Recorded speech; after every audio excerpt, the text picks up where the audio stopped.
Api di Bukit Menoreh. Cerita, Esa Mintarja. Audiobook, novel silat.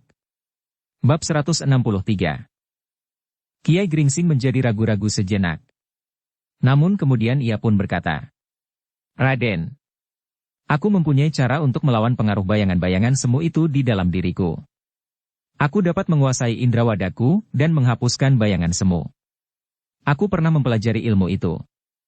Tetapi hanya untuk diriku sendiri. Aku tidak mempunyai kemampuan untuk melawan ilmu semacam itu bagi orang lain." "Baiklah." Raden Sutawijaya yang masih dialiri darah mudanya itu menyahut. "Itu sudah cukup. Kiai akan berdiri di paling depan dari pasukan ini. Kiai dapat memberikan aba-aba kepada kami apa yang sebaiknya harus kami lakukan. Jika kita melihat sesuatu, Kiai dapat mengatakan, apakah yang kita lihat itu sebenarnya memang ada." Kiai Gringsing menarik nafas dalam-dalam. Dipandanginya Raden Sutawijaya sejenak, lalu katanya, "Memang mungkin dapat dicoba. Tetapi jika pertempuran terjadi di antara kita dengan mereka, maka kesempatan itu terlampau kecil. Itu lebih baik daripada tidak sama sekali."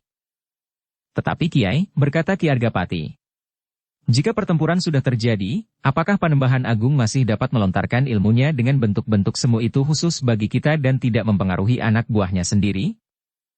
"Itulah yang aku kurang mengerti," berkata Kiai Gringsing. "Panembahan Agung dapat memilih sasaran bagi ilmunya. Tetapi di dalam campur baurnya pertempuran, maka bentuk-bentuk semu agaknya akan mempengaruhi orang-orang mereka juga." Ki Argapati menganggukkan kepalanya. Desisnya, "Jika demikian kita harus berusaha untuk segera melibatkan diri di dalam pertempuran." Kiai Gringsing tidak segera menjawab. Tetapi ketika ia menengadahkan wajahnya, obor-obor itu sudah menjadi semakin kecil dan kemudian hilang di dalam kegelapan. "Marilah kita kembali ke tempat kita semula. Kita sedang disuguhi suatu permainan yang kurang menarik," berkata Kiai Gringsing. Pasukan pengawal Mataram dan Menoreh itu pun segera kembali ke tempat mereka semula. Tetapi Kiai Gringsing, Ki Argapati, kedua muridnya, Pandanwangi, dan Prastawa berkumpul di ujung lembah. Bahkan Ki Demang Sangkal Putung yang tidak banyak berbuat apa-apa itu berkata, "Benar-benar sebuah pertahanan yang kuat sekali." "Iya, Ki Demang," berkata Kiai Gringsing.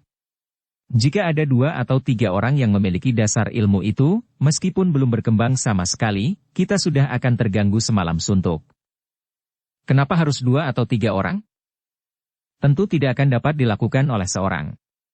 Mereka yang baru mulai dengan ilmu ini, masih harus mengerahkan segenap daya pikir dan rasa untuk menimbulkan bayangan semu seperti ini. Orang itu memerlukan waktu yang agak lama dan pengerahan segenap kemampuan." Ki Demang mengangguk-anggukkan kepalanya. Tetapi ia tidak mengatakan sesuatu lagi. Dalam pada itu, Putut Nantang Pati duduk di atas sebuah batu sambil menyilangkan tangannya di dadanya. Tubuhnya menjadi gemetar oleh getaran yang serasa menyesakkan dadanya. Di sekitarnya beberapa orang pengawalnya berjaga-jaga dengan senjata telanjang untuk melindunginya selama ia mengerahkan kemampuannya, permulaan dari ilmu yang didapatkannya dan Panembahan Agung. Ternyata bahwa ia sudah memberanikan diri untuk melepaskan ilmu yang baru permulaannya saja didapatkannya itu dengan akibat yang cukup melelahkan baginya. Daksina yang berada di belakangnya memandangnya dengan cemas. Ketika kemudian Putut Nantang Pati menarik nafas dalam-dalam dan mengurai tangannya yang menyilang di dadanya, maka Daksina pun ikut menarik nafas dalam-dalam pula. "Ternyata kau juga sudah mempelajari ilmu itu." "Baru mulai. Sebenarnya belum waktunya aku mencoba kemampuanku. Tetapi tentu telah membingungkan orang-orang Mataram itu. Jika kau memang memiliki kemampuan itu, sebenarnya kau akan dapat menumpas orang-orang Mataram di lembah itu dengan membuat bentuk-bentuk semu. Apakah kau sekarang percaya bahwa hal yang lebih dahsyat dapat dilakukan oleh Panembahan Agung?" "Aku percaya. Tetapi aku tidak tahu, apakah orang Mataram tidak memiliki kemampuan pemunah dari ilmu itu?" "Ternyata tidak. Ilmu yang belum dapat disebut, atau bahkan sebenarnya aku belum pantas menyebut diriku menerima ilmu itu meskipun baru permulaannya, telah dapat membuat mereka menjadi bingung. Kau dengar, bahwa mereka dengan mantap telah menyambut api yang semu itu. Tetapi apakah akhirnya mereka mengetahui bahwa api itu sebenarnya hanya semu? Aku tidak tahu. Tetapi barangkali mereka menganggap itu sebagai suatu keajaiban. Aku mengharap bahwa mereka menyangka bahwa di daerah ini memang terdapat keajaiban itu. Hantu, misalnya. Di Mentaok, hantu-hantu yang kami ciptakan ternyata telah gagal. Kenapa kau tidak membantu hantu-hantuanmu dengan caramu ini? Seperti aku katakan, aku sedang mencoba. Untuk mencoba satu kali seperti ini, aku memerlukan waktu pemusatan pikiran yang lama. Dan sudah barang tentu aku tidak akan berani mengulanginya malam ini. Jika sekali lagi aku mencoba, maka aku tidak akan mampu menahan diri. Aku tentu akan pingsan, dan jika ada kesalahan pemulihan syaraf, aku dapat menjadi gila. Gila adalah akibat buruk yang mungkin terjadi atas mereka yang mempelajari ilmu serupa ini. Daksina menarik nafas dalam-dalam. Lalu, jika demikian, kenapa bukan Panembahan Agung sendiri yang datang ke Mataram, dan dengan ilmunya, ia mengacaukan tata pemerintahan dan hubungan yang ada di antara mereka. Panembahan Agung hampir tidak pernah meninggalkan padepokannya, sahut Putut Nantang Pati. Kecuali jika ada sesuatu yang luar biasa. Bukankah kau mengetahui bahwa Panembahan Agung tidak pernah keluar pagar batu padepokannya? Selama aku menjadi pengikutnya, baru satu kali Panembahan Agung meninggalkan padepokannya. Kapan dan untuk apa? Pada saat Demak runtuh. Demak tidak pernah runtuh. Sepeninggal Sultan Demak, maka pemerintahan hanya berpindah ke Pajang. Tetapi kebesaran Demak telah runtuh, kekuasaan Sultan Pajang jauh berada di bawah kekuasaan yang sebenarnya dari Sultan Demak. Apalagi perang di antara mereka yang merasa berhak mewarisi kerajaan, membuat Pajang hanya sekedar abu dari kekuasaan yang pernah menyala sebelumnya. Apalagi dibandingkan dengan kebesaran Majapahit. Daksina menarik nafas dalam-dalam. Pada saat itulah maka Panembahan Agung yang waktu itu masih lebih muda, pergi ke puncak Gunung Merapi untuk melihat kemungkinan yang bakal terjadi di pulau ini. Dari puncak gunung itulah ia melihat bahwa alas Mentaok seakan-akan menyala di malam hari. 3 hari 3 malam Panembahan Agung menyaksikan alas Mentaok itu bagaikan bara. Dan pada malam berikutnya, Panembahan Agung melihat segumpal cahaya yang berwarna pulih kebiru-biruan meluncur dan jatuh di atas alas Mentaok. Itulah sebabnya, maka Panembahan Agung menganggap bahwa Mataram pada suatu saat akan menjadi pusat pemerintahan. Daksina mengerutkan keningnya. Jika demikian, maka Panembahan Agung sudah mempunyai rencana tersendiri bagi Mataram. Dengan demikian, maka bagi Panembahan Agung, kekuatan Pajang yang ada di padepokannya dan di padepokan Putut Nantang Pati itu hanya sekedar pemanfaatan yang tidak akan diperhitungkan kelak. Tetapi Daksina itu berkata di dalam hatinya. Memang dahsyat sekali.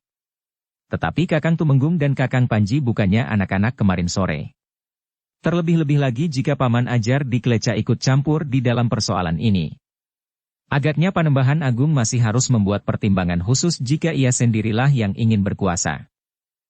Namun yang kemudian dikatakan adalah, jika demikian, jika menurut pandangan Panembahan Agung, berdasarkan atas isyarat yang pernah diterimanya, bahwa Mataram akan menjadi pusat pemerintahan, kenapa ia tidak mengerahkan semua kemampuan, tenaga dan apapun juga untuk merebut Mataram? Itu tidak bijaksana.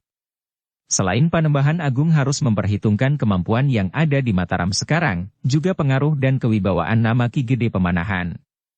Meskipun hubungan Mataram dan Pajang agak renggang, namun jika Panembahan Agung menghancurkan Mataram dengan kekuatan senjata, apabila berhasil, maka Panembahan akan berhadapan dengan Pajang. Dan seperti yang kita ketahui, Pajang memiliki kemampuan dan kekuatan yang tidak dapat dijajagi. Antara lain adalah Sultan Pajang sendiri, yang menyimpan 1000 macam ilmu di dalam dirinya. Ilmu yang dipelajari, disadap dari guru-gurunya yang sakti, dan ilmu yang tiba-tiba saja ada pada dirinya tanpa diketahuinya sendiri. Daksina menarik nafas dalam-dalam. Sebenarnya lah yang katakan oleh Putut Nantang Pati itu benar. Bagi Pajang, maka Sultan Hadiwijaya adalah seorang yang diliputi oleh rahasia. Tidak seorang pun dapat menjajagi kemampuan yang sebenarnya ada pada dirinya. Namun bahwa Pajang tiba-tiba menjadi buram, karena Sultan Pajang itu tidak lagi memiliki api perjuangan bagi perkembangan negerinya.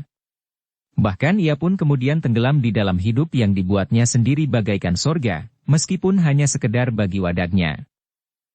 Tetapi sikap Sutawijaya telah sangat mempengaruhinya. Sutawijaya adalah anak angkatnya yang sangat kasihinya.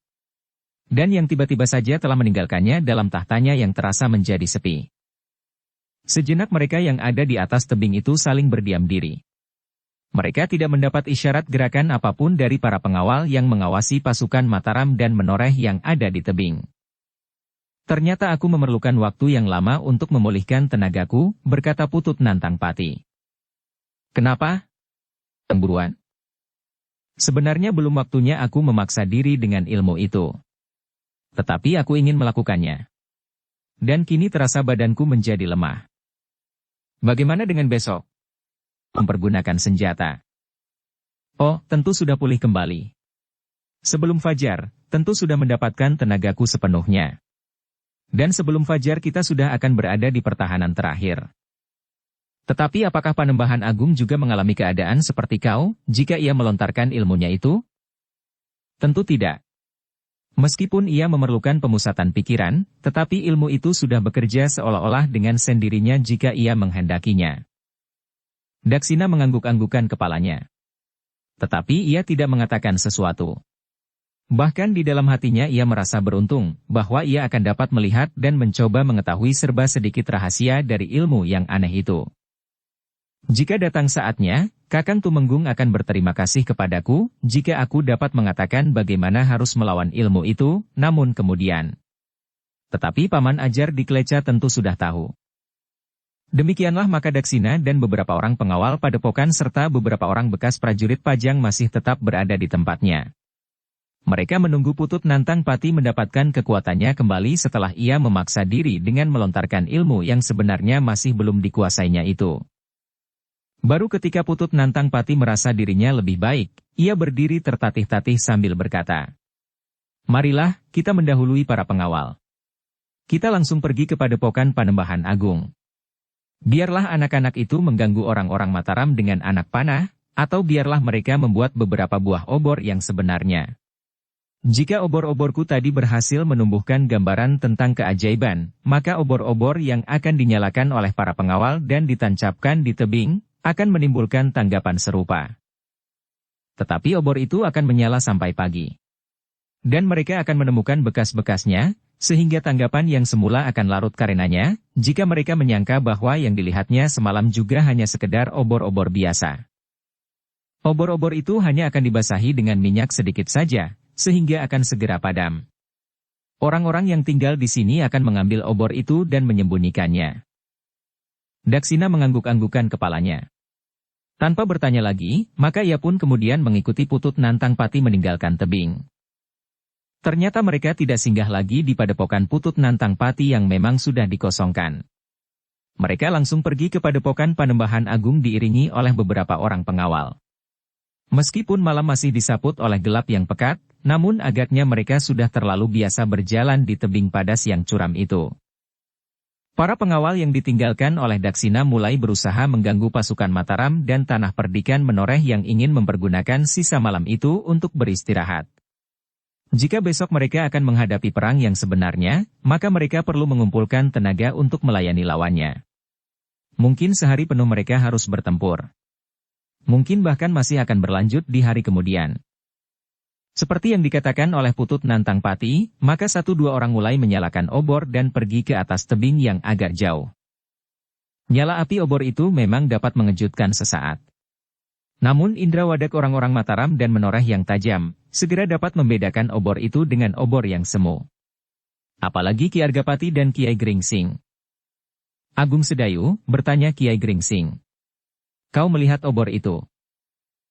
"Orang-orang yang tinggal di sini akan mengambil obor itu dan menyembunyikannya." "Ya, Guru," jawab Agung Sedayu. "Kau melihat sesuatu selain obor?" "Aku melihat bayangan seseorang, meskipun ia berusaha bersembunyi di balik pepohonan." "Nah, itulah bedanya dengan obor yang tadi. Orang itu tentu akan mengganggu kita, seakan-akan obor yang semu itu menyala lagi. Nah, kau tahu apa yang harus kau lakukan?" "Maksud Guru?" "Ambillah busurmu." Oh, Agung Sedayu pun kemudian mengambil busur dan anak panah. Cepat, sebelum orang itu pergi dan meninggalkan obor di tebing. Sejenak Agung Sedayu termangu-mangu. Tetapi segera ia sadar bahwa ia berada di medan peperangan. Itulah sebabnya, maka ia pun segera menarik busurnya meskipun dengan hati yang berdebar-debar. Agung Sedayu adalah seorang anak muda yang memiliki kemampuan bidik yang luar biasa, seakan-akan mewarisi kemampuan ayahnya. Karena itu, maka ketika anak panahnya meluncur dengan cepat, segera terdengar sebuah keluhan di atas tebing. Orang yang sedang berusaha menancapkan obor, yang meskipun sebagian tubuhnya terlindung oleh gerumbul dan pepohonan perdu, namun ternyata Agung Sedaya telah berhasil mengenai lengannya yang memegang obor itu. Sengatan anak panah itu sama sekali tidak diduganya, sehingga karena itu, maka obor di tangannya itu pun bagaikan dilemparkannya ke dalam lembah berbatu padas. Kawan-kawannya yang mendengar keluhan itu pun segera mendekatinya. Beberapa buah obor yang seharusnya ditancapkan di tempat yang agak memencar, seakan-akan telah berkumpul menjadi satu. Kau dapat membidik mereka Agung Sedayu, berkata gurunya. Sekali lagi Agung Sedayu disentuh oleh keraguan-raguan. Namun sekali lagi ia mencoba memaksa dirinya untuk menyadari bahwa di dalam peperangan, tidak ada pilihan lain daripada berusaha melemahkan lawan dengan segala cara. Karena itu, selagi orang-orang di atas tebing itu sedang sibuk menolong kawannya yang terluka, dan tanpa mereka sadari, mereka telah mempergunakan obor-obor mereka justru untuk menerangi luka di lengan itu, Agung Sedayu telah menarik busurnya sekali lagi. Bahkan bukan saja Agung Sedayu, tetapi juga Pandanwangi, Suandaru dan Prastawa, hampir bersamaan telah menyerang orang-orang yang sedang mengerumuni kawannya yang terluka di atas tebing itu. Sekali lagi terdengar sebuah keluhan. Bukan dari satu orang. Agaknya anak panah yang meluncur itu telah berhasil melukai lebih dari seorang sekaligus. Sejenak kemudian terjadi kebingungan di antara mereka, namun sejenak kemudian maka mereka pun segera menghilang di balik gerumbul dan pepohonan sambil membawa kawan-kawan mereka yang terluka. Raden Sutawijaya menarik nafas dalam-dalam. Mau tidak mau ia mengakui kemampuan Agung Sedayu. Bidikannya hampir tidak pernah salah. Mereka mencoba untuk membuat kita semakin bingung, berkata Kiai Gringsing kemudian. Mereka berusaha agar kita menyangka bahwa obor-obor itu pun tentu bukan obor yang sebenarnya. Bagaimana Kiai mengetahuinya? Bertanya Raden Sutawijaya. Orang-orang yang membawa obor itu berusaha meletakkan obor mereka di bibir tebing. Sudah barang tentu mereka mengharapkan kesan, seakan-akan obor itu pun tidak ada bedanya dengan obor yang sebenarnya hanya semu itu. Dengan demikian akan menimbulkan dugaan bahwa ada di antara mereka memiliki ilmu itu dengan baik. Sutawijaya mengangguk-anggukan kepalanya. Dan Kiai Gringsing pun berkata selanjutnya. Tetapi sebenarnya lah bahwa untuk menimbulkan kesan yang pertama, orang itu telah kehabisan tenaga, sehingga ia sudah tidak mampu lagi melakukannya. Dalam pada itu Agung Sedayu dan Suandaru pun kemudian duduk di antara para pengawal tanah perdikan menoreh. Namun mereka sama sekali tidak lagi merasa kantuk, karena hampir setiap orang telah dicengkam oleh persoalan yang hampir serupa.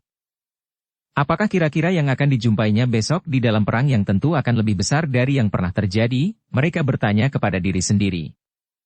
Demikianlah, meskipun lawan tidak lagi mengganggu di sisa malam itu, namun para pengawal dari Mataram dan dari tanah perdikan menoreh itu tidak dapat lengah. Setiap saat mereka akan dapat menerkam dengan segala cara. Karena itulah, maka bukan saja yang lagi bertugas yang merasa wajib berjaga-jaga. Tetapi semuanya. Jika ada di antara mereka yang diserang oleh perasaan kantuk pula, maka mereka pun hanya dapat terlena beberapa kejap saja sambil duduk memeluk lutut atau bersandar pepohonan. Dalam pada itu, orang-orang yang mencoba memasang obor di atas tebing, dengan tergesa-gesa meninggalkan daerah yang terkutuk itu. Beberapa orang dari mereka telah terluka. Bahkan salah seorang dari mereka terluka agak parah, karena sebuah anak panah telah menancap di punggung. Tetapi mereka tidak akan dapat menghubungi dan menunggu perintah yang lain dari Putut Nantang Pati dan Daksina karena keduanya telah mundur bersama pasukannya menempatkan diri pada pertahanan terakhir di muka Padepokan Panembahan Agung. Sedang yang ada di Padepokan Putut Nantang Pati sendiri tentu hanya sekedar pengawal yang bertugas mengganggu perjalanan pasukan pengawal Mataram dan tanah perdikan menoreh. Karena itu, yang dapat mereka lakukan adalah sekedar menyingkir dan menyerahkan tugas mereka kepada orang-orang lain. Namun yang lain pun menganggap bahwa permainan obor tentu tidak akan berguna lagi. Karena itu, mereka memusatkan diri pada tebing yang tinggi untuk menghujani pasukan yang bakal lewat dengan anak panah dan tombak-tombak pendek. Tetapi hal yang serupa itu telah diperhitungkan oleh Raden Sutawijaya dan Ki Argapati, sehingga pasukan mereka telah siap menghadapi setiap kemungkinan. Demikianlah ketika matahari mulai membayangkan warna-warna merah, maka pasukan di lembah itu pun telah bersiap. Tetapi agaknya Sutawijaya menyadari sepenuhnya bahwa di hadapannya terbentang medan yang berat sekali. Karena itu, maka Sutawijaya pun berpendapat bahwa pasukannya tidak akan dengan mudah dapat menyelesaikan tugasnya. Mungkin mereka memerlukan waktu lebih dari sehari. Sehingga karena itu, maka Sutawijaya pun harus mempersiapkan semua segi dari pasukannya. Kemampuan, kekuatan jasmaniah dan ketahanannya, perbekalan dan persoalan yang lain lagi. Ternyata bahwa mereka tidak dapat membiarkan kuda-kuda mereka terikat beberapa hari tanpa minum meskipun di seputarnya terdapat rumput-rumput segar. Sehingga karena itu, maka 2 orang dari pasukan pengawal Mataram dan dari Menoreh mendapat tugas untuk kembali memelihara kuda-kuda mereka, sedang apabila perlu, Sutawijaya dan Ki Argapati harus telah bersetuju untuk menyiapkan beberapa orang yang harus mengambil perbekalan kembali ke Menoreh, dan bahkan jika perlu memanggil beberapa orang pasukan pengawal untuk memperkuat kedudukan mereka. Kita akan menjajaki, berkata Raden Sutawijaya. Mudah-mudahan kita tidak memerlukan lagi baik pasukan maupun perbekalan.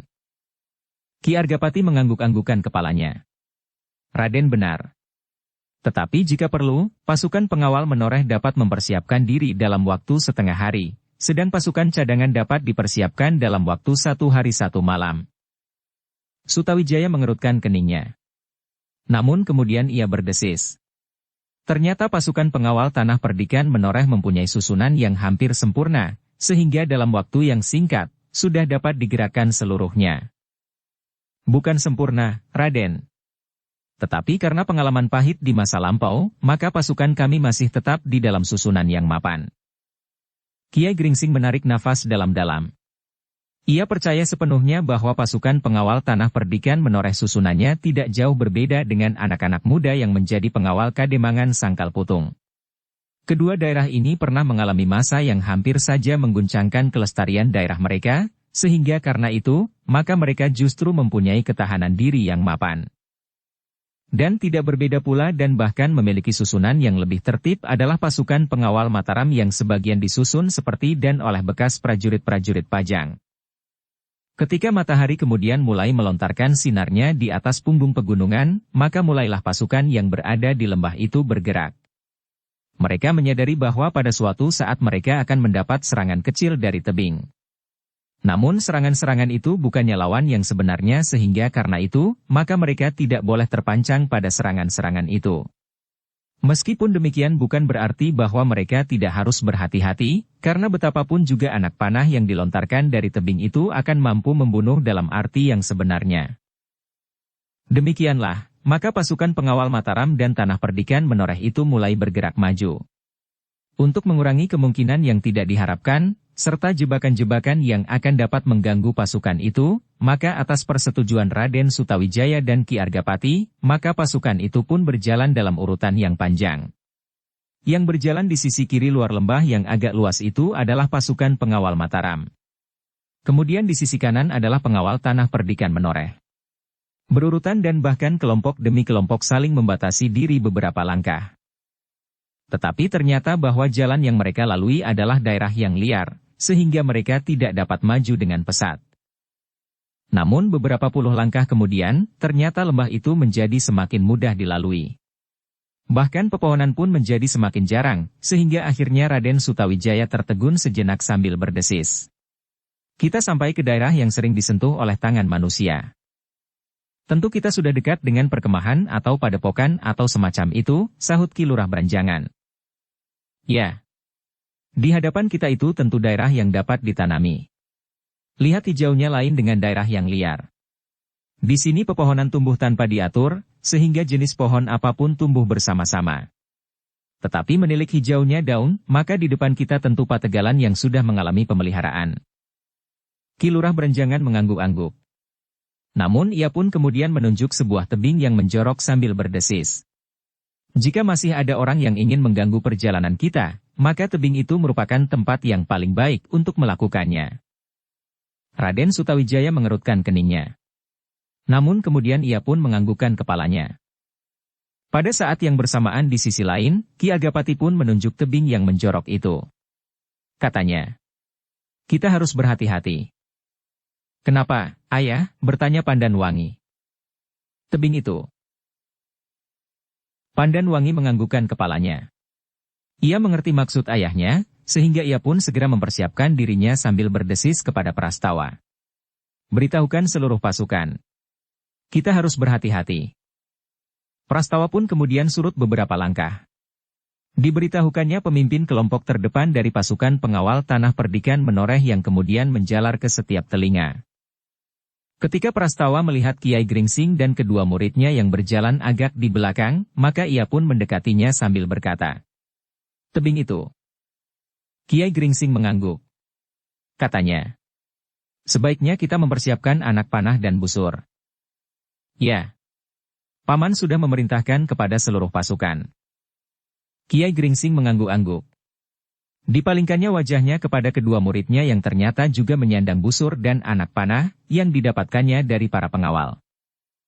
Ki Demang Sangkal Putung yang berada beberapa langkah di belakang mereka, berjalan sambil menundukkan kepalanya. Kadang-kadang ia merasa aneh bahwa kedatangannya ke Menoreh adalah untuk melamar seorang gadis bagi anaknya. Namun tiba-tiba ia telah terlempar ke dalam lembah yang liar di antara bukit-bukit padas ini. Bahkan, bersama anaknya ia sudah berada di depan bahaya yang mungkin dapat merampas nyawanya. Bukan main, katanya kepada diri sendiri di dalam hatinya. Kadang-kadang kita memang harus menjalani liku-liku kehidupan yang tidak pernah kita bayangkan sebelumnya. Jika karena sesuatu hal, apakah Swandaru apakah Pandan Wangi yang tersentuh oleh tajamnya senjata, maka kedatangan kami di Menoreh adalah sia-sia. Bahkan adalah suatu kegagalan. Tetapi Ki Demang tidak dapat menyalahkan siapapun juga. Keadaan yang memang di luar kekuasaannya, bahkan di luar kekuasaan Ki Argapati, dan telah menyeret pasukan pengawal Mataram dan Tanah Perdikan Menoreh itu menyusur lembah ini. Ki Demang terkejut ketika Swandaru yang berhenti menunggunya menggamit lengannya. "Ayah," berkata Swandaru. "Marilah berjalan bersama kami." "Kenapa? Apakah kita sudah dekat?" "Tidak, ayah.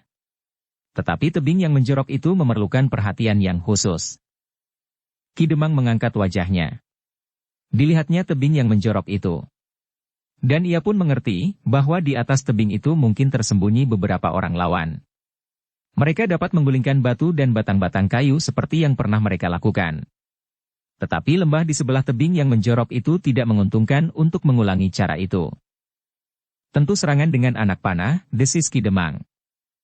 "Kita sedang menduga," sahut Swandaru. "Mungkin memang demikian, tetapi mungkin tidak. Tetapi jika benar, kita harus bersiap menghadapinya." "Baiklah," berkata Ki Demang. "Tetapi aku dapat meminjam sebuah perisai dari seorang pengawal." "Dan pengawal itu?"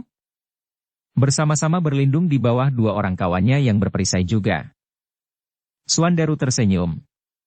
Tetapi Swandaru sendiri tidak memerlukan perisai.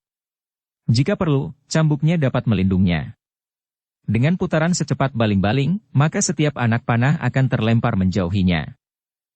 Demikianlah pasukan itu merayap semakin dekat. Dan Ki Demang telah berada bersama dengan Kiai Gringsing dan kedua muridnya yang kemudian berjalan di belakang Ki Argapati, Pandan Wangi dan Prastawa. Kini di hadapan mereka telah berjalan lebih dahulu beberapa orang pengawal yang membawa perisai, agar mereka dapat melindungi diri mereka dari serangan anak panah lawan. Semakin dekat kedua pasukan yang berjalan sebelah menyebelah itu dari tebing yang menjorok, maka kedua pasukan itu menjadi semakin berhati-hati. Beberapa orang telah mempersiapkan perisai mereka, sedang yang lain mempersiapkan busur dan anak panah. Hampir setiap mata memandang ke arah tebing yang menjorok itu. Setiap pepohonan dan setiap gerumbul tidak terlepas dari pengawasan, seakan-akan di balik setiap batang pohon dan setiap gerumbul perdu, bersembunyi orang-orang siap melemparkan anak panah. Tetapi tiba-tiba saja mereka terkejut ketika mereka mendengar teriakan nyaring disusul dengan sorak-sorai yang riuh. Selagi pasukan itu tertegun heran, maka anak panah pun meluncur seperti hujan yang dicurahkan dari langit. Sekejap kedua pasukan itu menjadi bingung. Namun hampir bersamaan, maka Raden Sutawijaya, Ki Lurah Berenjangan, Ki Argapati dan Swandaru berteriak. "Berlindung! Cepat!" Setiap orang di dalam pasukan itu segera mencari perlindungan. Batang-batang pohon, gerumbul-gerumbul dan mereka yang membawa perisai, langsung melindungi diri mereka dengan perisai. Gila! Prastawa mengumpat. Ternyata mereka tidak menunggu sampai kita sampai di bawah tebing itu. Tidak seorang pun yang menyahut. Beberapa orang menggeretakkan giginya, sedang yang lain mengumpat-umpat, karena mereka hanya dapat menyembunyikan diri tanpa dapat berbuat apa-apa. Tetapi Agung Sedayu, Suandaru, dan mereka yang membawa busur dan panah, segera mencari tempat. Mereka bergeser dari satu pohon ke balik pohon yang lain, sehingga mereka dapat menemukan tempat yang paling baik untuk melawan anak panah itu. Sejenak kemudian beberapa buah anak panah meluncur pula dari lembah. Dengan demikian, maka deras anak panah yang menghujan itu pun segera berkurang, karena orang-orang yang berada di atas tebing pun harus mencari perlindungan. Tetapi ada pula di antara mereka yang dengan beraninya berdiri saja di bibir tebing sambil melontarkan anak panah mereka dan sekedar berlindung pada sebatang pohon perdu yang tidak begitu rapat. Sejenak Agung Sedayu mengamati medan. Namun sejenak kemudian ia serasa disentuh oleh perasaan wajib. Karena itu, maka perlahan-lahan tangannya mulai memasang anak panah pada busurnya, sementara Suandaru telah melepaskan beberapa anak panahnya. Di bagian lain, Sutawijaya pun telah membalas serangan-serangan itu. Tetapi mereka harus bersembunyi sebaik-baiknya karena ternyata bukan saja anak panah yang ringan dan kecil, tetapi mereka telah melemparkan pula tombak-tombak pendek dan lembing-lembing bambu cendani sebesar ibu jari kaki, yang mereka beri semacam bedor besi di ujungnya. Sejenak maka kedua pasukan yang ada di lembah itu harus melayani lawan-lawannya meskipun mereka tahu bahwa yang mereka hadapi adalah sekedar usaha untuk memperlambat laju mereka. Meskipun demikian, pasukan pengawal Mataram dan Tanah Perdikan Menoreh itu memerlukan waktu yang cukup lama untuk melayani orang-orang yang berada di atas tebing itu. Untuk menghindari korban-korban yang tidak perlu, maka para pengawal itu pun masih saja berlindung di balik pepohonan, sementara mereka yang bersenjata panah, mengurangi derasnya serangan lawan dengan anak panah-panah pula. Jika kita masih tetap ada di sini, maka mereka tidak akan segera pergi, desis Ki Lurah Beranjangan. Maksudmu, bertanya Sutawijaya. Aku akan membawa beberapa orang pengawal, merayap naik tebing dan menyerang mereka dari jarak dekat. Bagaimana kau akan naik? Kami memerlukan perlindungan dari mereka yang bersenjata panah. Sutawijaya menganggukkan kepalanya. Katanya, baiklah. Pergilah dengan beberapa orang pengawal. Beritahukan Ki Argapati dan para pemimpin dari Menoreh, agar pasukanmu tidak justru menjadi sasaran serangan panah mereka. Ki Lurah Beranjangan pun kemudian membawa beberapa orang untuk menghalau orang-orang yang menyerang mereka dari atas tebing itu. Dengan sedikit melingkar, mereka merayap naik setelah mereka memberitahukan rencananya kepada pasukan pengawal Tanah Perdikan Menoreh. Beberapa orang pengawal Mataram yang bersenjata panah melindunginya dari serangan orang-orang di atas tebing dengan melontarkan panah sebanyak-banyaknya, dibantu oleh para pengawal dari Tanah Perdikan Menoreh. Demikianlah, maka anak panah pun meluncur dengan derasnya dari kedua belah pihak. Sekali-sekali jika dua batang anak panah kebetulan beradu, maka sepercik bunga api telah meletik di udara. Ternyata pasukan yang merayap itu telah menarik perhatian orang-orang yang berada di atas tebing. Dengan demikian, maka serangan-serangan mereka pun segera dipusatkan ke arah mereka, karena pengawal yang naik ke atas tebing akan langsung dapat menyerang mereka dari jarak dekat. Tetapi dengan demikian, maka pasukan pengawal yang ada di lembah mendapat kesempatan lebih banyak. Mereka segera menghujani orang-orang di atas tebing itu sebanyak-banyaknya yang dapat mereka lemparkan. Apakah anak panah kalian akan kalian habiskan di sini? Bertanya Suandaru kepada salah seorang pengawal. Mereka harus dihalau. Jika panahmu habis dan kita masih menjumpai gangguan yang sama, apa yang dapat kita lakukan? Orang itu mengerutkan keningnya. Namun kemudian ia masih mendapat jawaban. Kita akan memungut anak panah yang bertebaran di sekitar kita dan kita masukkan ke dalam endong kita. Suandaru tersenyum sambil mengumpat. Ada saja jawabanmu itu. Orang itu pun tersenyum. Tetapi keduanya terkejut ketika mereka mendengar teriakan nyaring. Mereka masih sempat berpaling dan melihat seseorang di atas tebing itu menggeliat dan tanpa dapat menguasai dirinya, ia terjatuh ke dalam jurang yang terjal. Sebuah anak panah menancap di dadanya, dan darah yang merah seakan-akan memancar dari luka itu. Semua mata tertambat kepada orang yang berguling itu, kecuali Suandaru. Ia mencoba memandang wajah Agung Sedayu yang berdiri beberapa langkah daripadanya. Dilihatnya Agung Sedayu tiba-tiba saja menundukkan kepalanya. Suandaru menarik nafas dalam-dalam. Katanya di dalam hati. Tentu Kakang Agung Sedayu yang mengenainya dengan tepat. Ia benar-benar seorang yang memiliki kemampuan bidik yang luar biasa.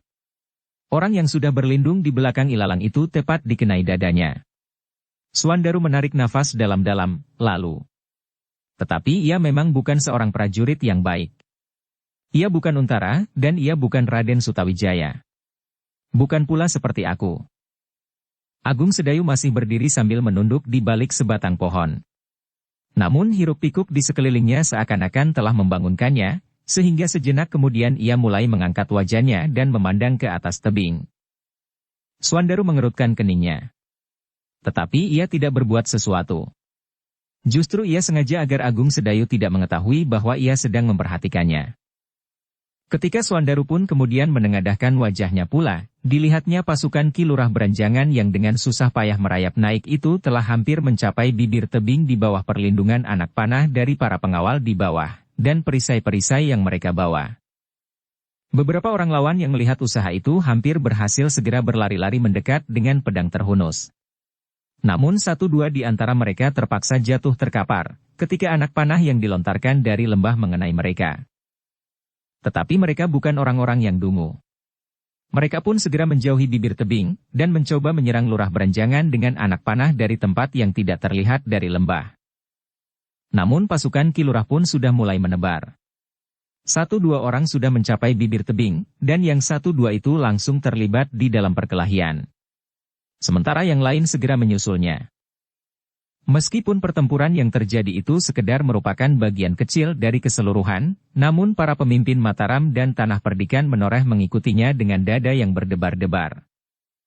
Bahkan beberapa orang menjadi cemas, jika sekiranya mereka salah hitung, dan ternyata orang-orang yang berada di atas tebing itu berjumlah jauh lebih banyak dari anak buah Ki Lurah Beranjangan, maka keadaannya akan menyulitkannya.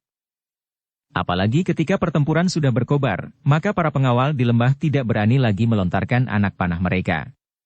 Sehingga dengan demikian, mereka hanya dapat sekedar memperhatikan pertempuran yang sedang berlangsung. Namun pertempuran itu tidak berlangsung lama. Ketika Sutawijaya memerintahkan beberapa orang pengawalnya untuk menyusul naik ke atas tebing pegunungan itu, maka orang-orang yang sedang mengganggu perjalanan itu pun harus memperhitungkannya. Karena itu, maka sejenak kemudian mereka pun segera berusaha menarik diri. Dengan sebuah isyarat, maka perlahan-lahan mereka surut, dan kemudian berhamburan masuk ke dalam semak-semak dan belukar di atas tebing. Ki Lurah Beranjangan mencoba mengejar mereka beberapa puluh langkah. Namun ia pun kemudian memerintahkan anak buahnya berhenti. Mereka tidak mengetahui apa yang ada di balik gerumbul-gerumbul dan belukar yang cukup lebat itu, sehingga karena itu, maka ia pun segera menghentikan pasukannya.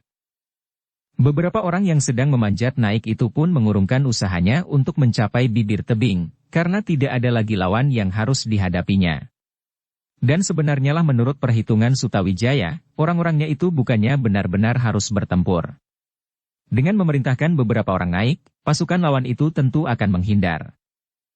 Sejenak kemudian Ki Lurah Beranjangan pun telah sampai ke induk pasukannya.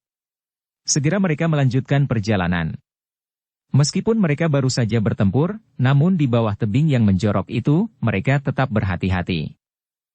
Tetapi ternyata mereka lewat tanpa gangguan apapun. Meskipun demikian, ternyata ada juga di antara anak buah Ki Lurah yang terluka.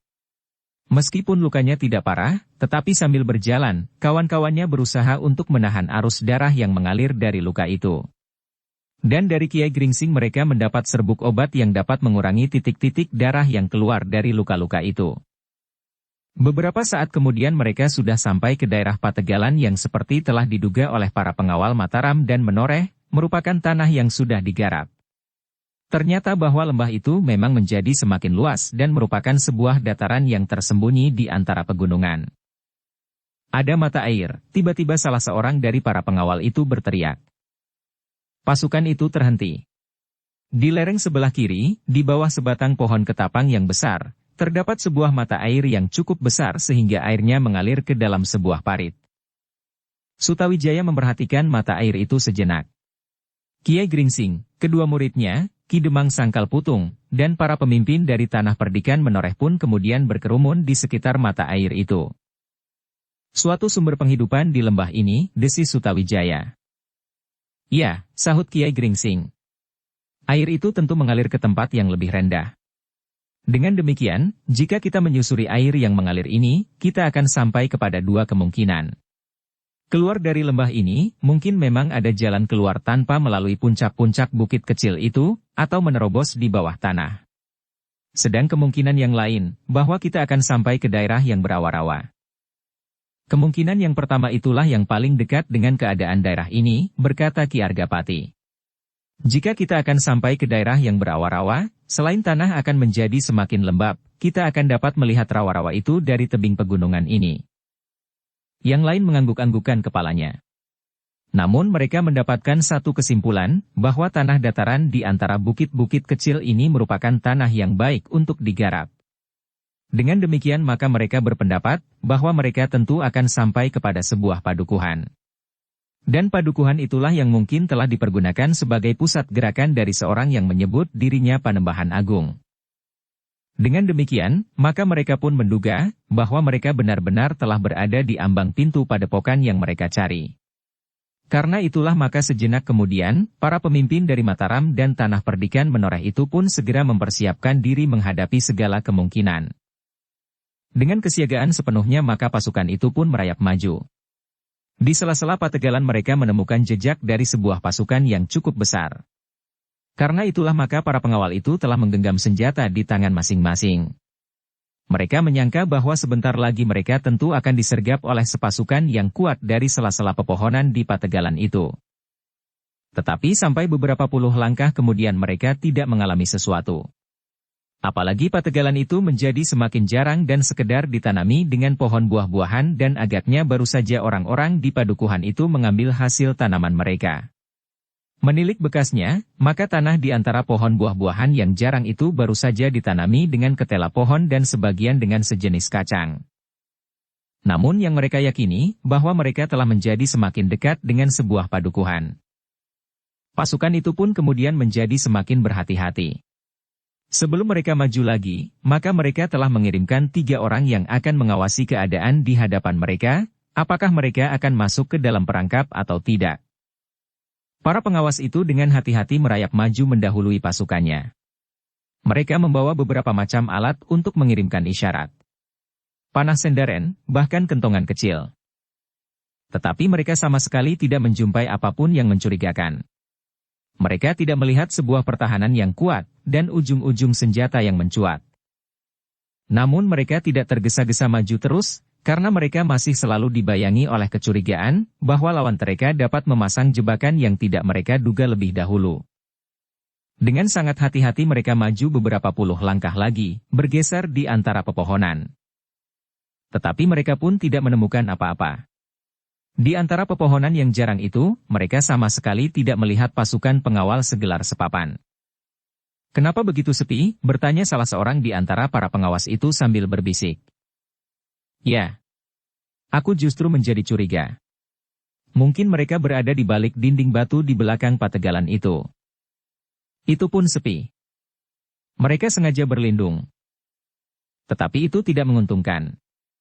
Jika kita datang dengan seluruh pasukan, mereka akan terkepung di dalam halaman yang sempit.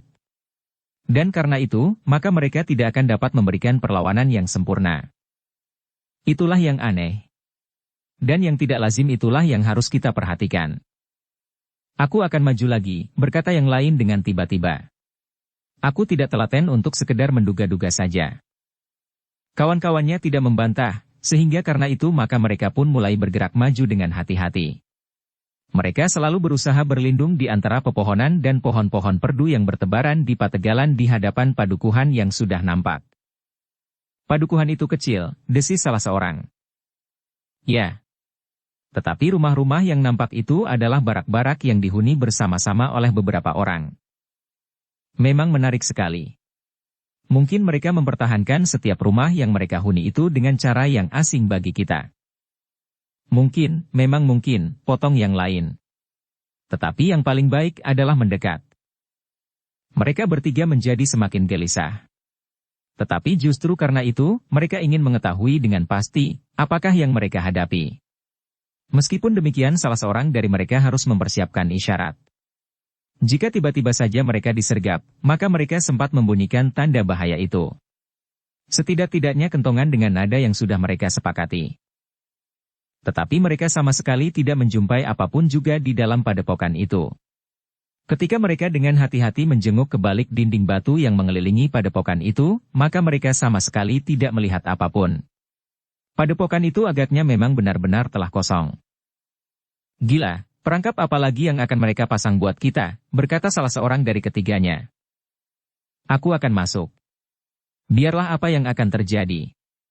Tetapi semuanya ini membuat aku justru menjadi semakin ingin tahu. Orang itu pun kemudian meloncat masuk ke dalam lingkungan dinding batu. Kedua kawannya pun segera mengikutinya. Di samping alat-alat yang dapat memberikan isyarat, mereka menggenggam senjata telanjang pula di tangannya. Dengan dada yang berdebar-debar mereka melangkah maju melintasi sela-sela pepohonan di kebun padepokan itu. Perasaan ingin tahu yang semakin besar telah mendorong mereka untuk melihat-lihat, apakah yang sebenarnya sedang mereka hadapi. Sejenak mereka saling berpandangan ketika mereka melihat sebuah pintu barak yang tertutup. Mereka menjadi ragu-ragu sejenak. Tetapi salah seorang berbisik. Aku akan melihat apakah yang ada di dalam barak itu.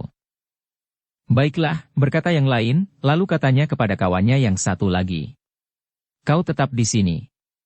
Jika terjadi sesuatu, kau sempat memberikan isyarat. Aku kira induk pasukan itu tidak begitu jauh di belakang kita, karena mereka pun maju terus. Baiklah. Tetapi berusahalah untuk memberikan tanda apapun. Maksudmu jika tiba-tiba kami disergap? Ya. Memang mungkin kalian kehilangan kesempatan. Kami akan masuk seorang demi seorang. Baik. Lakukan. Tetapi berhati-hatilah. Kita berhadapan dengan lawan yang dibayangi oleh semacam rahasia. Kedua pengawas itu pun kemudian dengan perlahan-lahan mendekati pintu yang tertutup itu, sedang yang seorang lagi menempatkan dirinya di tempat yang agak terlindung sehingga tidak mungkin mendapat serangan dari jarak jauh. Namun demikian, orang yang tinggal itu selalu digelisahkan oleh kemungkinan-kemungkinan yang dapat terjadi. Kadang-kadang ia harus mengawasi cabang-cabang pepohonan jika ada 1-2 orang yang mengintainya. Tetapi sepi. Benar-benar sepi. Dalam pada itu, kedua orang yang mendekati pintu barak tertutup itu pun menjadi semakin berdebar-debar. Tetapi mereka maju terus. Perlahan-lahan mereka meraba pintu lerek itu. Dan ketika dengan isyarat keduanya bersepakat untuk membuka, maka perlahan-lahan mereka mendorong pintu itu ke samping. Mereka terkejut ketika terdengar gerit pintu itu sendiri. Namun kemudian mereka mendorongnya lebih lebar lagi, sehingga mereka dapat menjengukkan kepala ke dalam barak yang tampak kegelapan karena tidak ada lubang sama sekali selain pintu yang sedikit terbuka itu. Sejenak mereka termangu-mangu. Namun kemudian mereka pun yakin bahwa barak itu ternyata kosong. Tidak ada seorang pun yang ada di dalamnya. Perlahan-lahan pintu itu pun kemudian terbuka semakin lebar, dan cahaya matahari pun semakin banyak memercik ke dalamnya. Namun mereka benar-benar tidak menemukan seorang pun meskipun mereka mendapatkan bekas-bekasnya. Di dalam barak itu masih terdapat beberapa jenis mangkuk dan bumbung. Bahkan masih ada beberapa macam alat yang dipergunakan di sawah atau pategalan. Sejenak mereka termangu-mangu. Namun kemudian salah seorang dari keduanya berkata, "Aku yakin, padepokan ini memang dikosongkan. Lalu, di manakah penghuninya?" Itulah yang merupakan teka-teki. Biarlah bukan kita yang menjawabnya. Marilah kita meyakinkan kekosongan padepokan ini, kemudian melaporkannya kepada induk pasukan. Demikianlah mereka kemudian mengelilingi sebagian dari padepokan itu. Dan seperti yang mereka duga padepokan itu memang sudah kosong. Dengan tergesa-gesa mereka bertiga pun kemudian kembali kepada induk pasukan yang menunggu beberapa puluh langkah dari dinding padepokan itu. Jadi mereka sudah meninggalkan padepokan itu, bertanya Pandan Wangi. Ya. Padepokan itu sudah sepi, jawab salah seorang dari pengawas itu. Kemana mereka pergi? Kami belum tahu. Pandan Wangi menjadi tegang.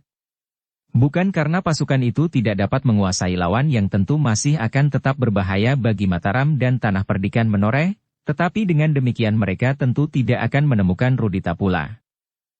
Ayahnya, Ki Argapati agaknya dapat menangkap kegelisahan hati anaknya, sehingga karena itu ia bertanya kepada ketiga pengawas itu. Apakah kau tidak dapat melihat bekas-bekas kepergian mereka? Kami belum menyelidikinya dengan teliti. Pandan Wangi yang menjadi sangat gelisah itu pun kemudian serasa tidak sabar lagi. Katanya, kita memasuki padepokan itu, barangkali kita menemukan sesuatu. Raden Sutawijaya pun menjadi gelisah pula. Orang-orang yang meninggalkan padepokan itu tentu akan menjadi seperti semut yang disentuh sarangnya. Buir bertebaran ke segenap arah. Jika demikian, maka mereka akan dapat menimbulkan banyak kesulitan. Baik bagi Mataram maupun bagi tanah perdikan menoreh. Apalagi jika Raden Sutawijaya itu pun memikirkan nasib anak muda yang namanya Rudita. Dengan demikian, maka pasukan itu pun kemudian dengan tidak meninggalkan kewaspadaan memasuki padepokan yang sudah kosong itu. Tetapi agar mereka tidak terjebak dalam sebuah kepungan, maka baik Raden Sutawijaya maupun Ki Argapati memerintahkan agar pasukannya sebagian besar tetap berada di luar dan mengawasi setiap kemungkinan. Mengawasi tebing dan daerah di seberang padepokan itu. Kita tidak boleh ditepuk dengan sebelah tangan di dalam padepokan sempit ini, berkata Raden Sutawijaya. Dengan demikian maka Ki Lurah Beranjangan pun membawa sepasukan pengawal di depan padepokan itu, sedang pasukan pengawal tanah perdikan menoreh bersama Prastawa berada di antara pategalan di sisi padepokan. Tetapi padepokan itu benar-benar kosong. Mereka tidak menemukan seorang pun di dalam padepokan itu. Namun demikian, menurut penyelidikan yang kemudian mereka lakukan, mereka menemukan jejak sepasukan yang cukup besar meninggalkan padepokan itu. Mereka menarik pasukannya, berkata Raden Sutawijaya. Kiai Gringsing yang melihat bekas-bekas pasukan yang meninggalkan padepokan itu pun mengangguk-anggukan kepalanya. Ia pun memikirkan nasib Rudita. Apakah anak itu masih selamat atau karena orang-orang di padepokan ini merasa tidak memerlukan lagi, maka ia pun mengalami nasib yang buruk. Orang tua itu menarik nafas dalam-dalam. Kiai, bertanya Sutawijaya. Apakah yang menurut pertimbangan Kiai sebaiknya kita lakukan kemudian? Kiai Gringsing tidak segera menjawab. Dilayangkannya pandangan matanya berkeliling. Dilihatnya puncak pegunungan yang seakan-akan memagari lembah yang cukup luas itu. Apakah Kiai sedang memikirkan aliran air dari mata air itu? Bertanya Ki Argapati. Kiai Gringsing memandanginya sejenak, lalu menganggukkan kepalanya. Ya, Ki Gede. Jalan keluar dari parit itu merupakan jalur yang dapat kita ikuti, kecuali apabila air itu kemudian menembus di bawah tanah. Kenapa jalur parit itu? Tiba-tiba saja Agung Sedayu bertanya. Kita sudah menemukan jejak mereka. Ya. Jejak itu memang dapat kita ikuti. Tetapi jika kita kehilangan jejak itu, maka kita mempunyai pegangan lain. Tetapi apakah mereka akan selalu mengikuti air itu? Mungkin mereka mempunyai jalan lain, potong Suandaru. Memang mungkin. Kita memang dihadapkan pada banyak kemungkinan. Tetapi semuanya memerlukan perhatian dan perhitungan yang cermat. Ki Argapati dan para pemimpin yang lain mengangguk-anggukan kepala. Tetapi tidak seorang pun dari mereka yang menduga bahwa di hadapan mereka masih terdapat sebuah padepokan lagi dan justru merupakan pusat pertahanan yang sangat kuat. Karena itulah, yang mereka putuskan kemudian adalah sekedar mengikuti jejak pasukan yang telah meninggalkan padepokan itu. Kita berusaha untuk menemukan mereka dimanapun, berkata Raden Sutawijaya. Tetapi jika mereka keluar dari lembah ini, sahut Ki Argapati, kita akan mendapatkan kesulitan. Mereka akan menenggelamkan diri dalam kehidupan biasa di antara orang-orang padesan. Kita tidak akan dapat membedakan lagi, yang manakah orang-orang yang ikut di dalam pasukan di lembah ini dan yang manakah orang-orang padesan yang sewajarnya. Orang-orang padesan itu, atau para bebahu akan dapat menunjukkan kepada kita, siapakah di antara mereka yang harus kita ambil. Berbahaya sekali. Berbahaya bagi orang-orang padesan itu. Sebab mereka akan diancam dan pada saat lain akan mengalami nasib yang sangat buruk. Ki Argapati berhenti sejenak, lalu. Tetapi kita dapat mencoba. Marilah kita ikuti jejak itu, agar kita mendapatkan kepastian, apakah yang harus kita lakukan. Para pemimpin kedua pasukan itu bersama-sama sependapat, bahwa mereka akan melanjutkan perjalanan, mengikuti jejak pasukan yang meninggalkan padepokan itu. Setelah mereka berhenti sejenak untuk meneliti padepokan itu, maka mereka pun segera mengatur pasukan berjalan menyusuri bekas pasukan yang telah pergi menghindar itu. Namun mereka sama-sama berpendapat bahwa padepokan itu bukan sebenarnya padepokan. Mereka tidak mendapatkan tanda-tanda bahwa di padepokan itu tinggal pula perempuan dan anak-anak, seperti kewajaran keluarga. Padepokan itu tidak lebih dari sarang segerombolan perampok yang sangat besar jumlahnya, desis Kia Gringsing yang samar-samar teringat pada sarang pasukan Jipang yang dipimpin oleh Tohpati di hutan rindang di hadapan Kademangan Sangkal Putung. Padepokan ini tidak ubahnya seperti sarang pasukan Jipang yang sudah kehilangan bentuknya itu. Namun agaknya sarang yang besar ini memiliki susunan yang lebih baik dari sebuah masyarakat yang tidak wajar. Agaknya memang demikian, berkata Raden Sutawijaya kemudian. Dengan demikian kita dapat mengambil kesimpulan bahwa padepokan ini adalah sebuah pusat pemerintahan yang tersendiri. Penghuni-penghuninya adalah orang-orang yang meninggalkan keluarga mereka dan berhimpun di sini. Tentu di dalam keadaan yang sulit mereka akan memencar dan kembali kepada keluarga masing-masing. Tetapi itu bukan berarti bahwa usaha mereka sudah berakhir. Hadirnya prajurit-prajurit Pajang di daerah ini tentu menimbulkan pertimbangan-pertimbangan tersendiri di dalam penilaian ini, sahut Ki Argapati. Yang mendengarkan kata-kata Ki Argapati itu mengangguk-anggukkan kepalanya. Memang mereka tidak dapat melupakan begitu saja peranan yang dipegang oleh beberapa orang senapati dari Pajang, yang tentu bukannya sekedar seperti daun kuning yang berguguran dari ranting-rantingnya. Kehadiran pasukan Pajang di daerah ini tentu masih mempunyai jalur hubungan dengan para senapati yang ada di istana. Demikianlah pasukan itu berjalan maju perlahan-lahan. Mereka menyusuri bekas yang dapat mereka ketemukan dengan jelas. Seakan-akan orang-orang yang meninggalkan padepokannya itu sama sekali tidak menjadi cemas atas jejak yang mereka tinggalkan. Dalam pada itu, masih agak jauh dari pasukan yang bergerak maju itu, Putut Nantang Pati dan Daksina sedang mengatur sebuah pertahanan yang kuat untuk menghentikan pasukan Mataram dan Tanah Perdikan Menoreh yang tentu akan segera datang. Kita akan menghadapinya dengan perlawanan terbuka, berkata Putut Nantang Pati. Kita tidak usah membuat jebakan-jebakan seperti yang pernah kita lakukan. Di sini kita akan menghancurkan mereka. Hancur lumat. Daksina menarik nafas dalam-dalam. Katanya, kau terlampau percaya kepada kemampuan diri sendiri tanpa memperhitungkan kemampuan lawan. Putut Nantang Pati tersenyum. Katanya, kau harus menyadari kemampuan kita di sini. Kau melihat sendiri bahwa dengan permainan api yang kecil itu, pasukan Mataram dan Menoreh sudah menjadi bingung. Apalagi apabila Panembahan Agung sendiri yang melepaskan ilmu itu. Pasukan Mataram dan Menoreh akan kehilangan keseimbangan. Ya. Menghadapi pasukan yang besar itu, apakah kira-kira yang akan dilakukan oleh Panembahan Agung? Oh, tentu ada 1000 cara dapat dilakukannya. Panembahan Agung dapat membuat seakan-akan hutan di sekitar tempat ini terbakar. Atau seakan-akan langit dipenuhi burung Garuda yang menyambar-nyambar. Tetapi bukankah bentuk-bentuk semu itu tidak dapat berbuat apa-apa? Maksudku, seandainya di langit ada beratus-ratus atau bahkan beribu-ribu burung Garuda sebesar kerbau sekalipun, namun burung-burung semu itu tentu tidak akan dapat menyentuh pasukan Menoreh dan Mataram. Tidak. Tetapi sementara mereka kebingungan karena bentuk semu itu, kita akan dapat menghancurkan sebagian dari mereka. Jika kemudian bentuk-bentuk itu hilang, maka pasukan mereka tinggal tidak lebih dari separuh. Apalagi jika hadir bentuk-bentuk yang lain, seekor naga bertanduk dan bertaring, atau berkepala 5 dan menyemburkan api dari mulutnya. Daksina menarik nafas dalam-dalam. Bentuk-bentuk itu memang mengerikan. Tetapi apakah pasukan Mataram dan Menoreh dapat dikelabuhinya dengan mudah? Tetapi agaknya Putut Nantang Pati memang yakin, bahwa pasukannya akan dapat menghancurkan pasukan Mataram dan Tanah Perdikan Menoreh betapapun kuatnya.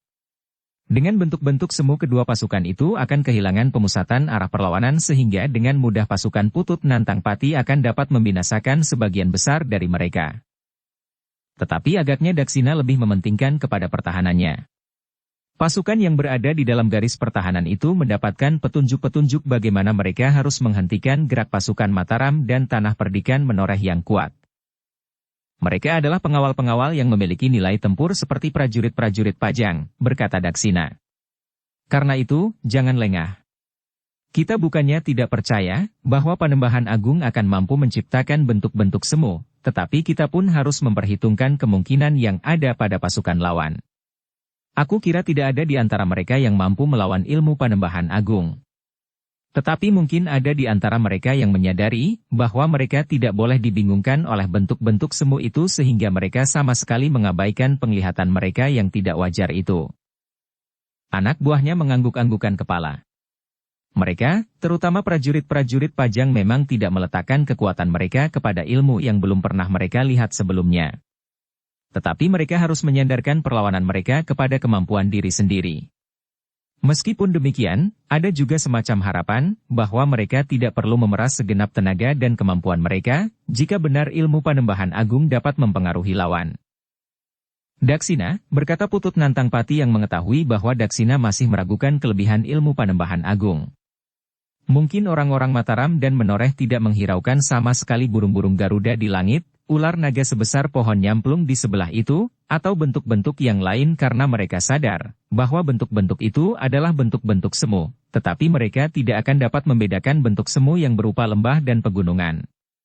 Kayu-kayu besar yang roboh dan angin pusaran di lereng pegunungan.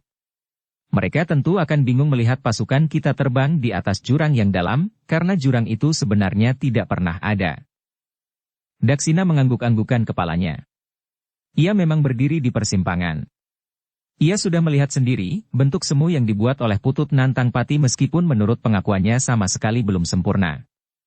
Namun demikian, ia adalah senapati prajurit yang memperhitungkan kekuatan di peperangan dengan jumlah ujung senjata dan kemampuan setiap pribadi di dalam pasukannya.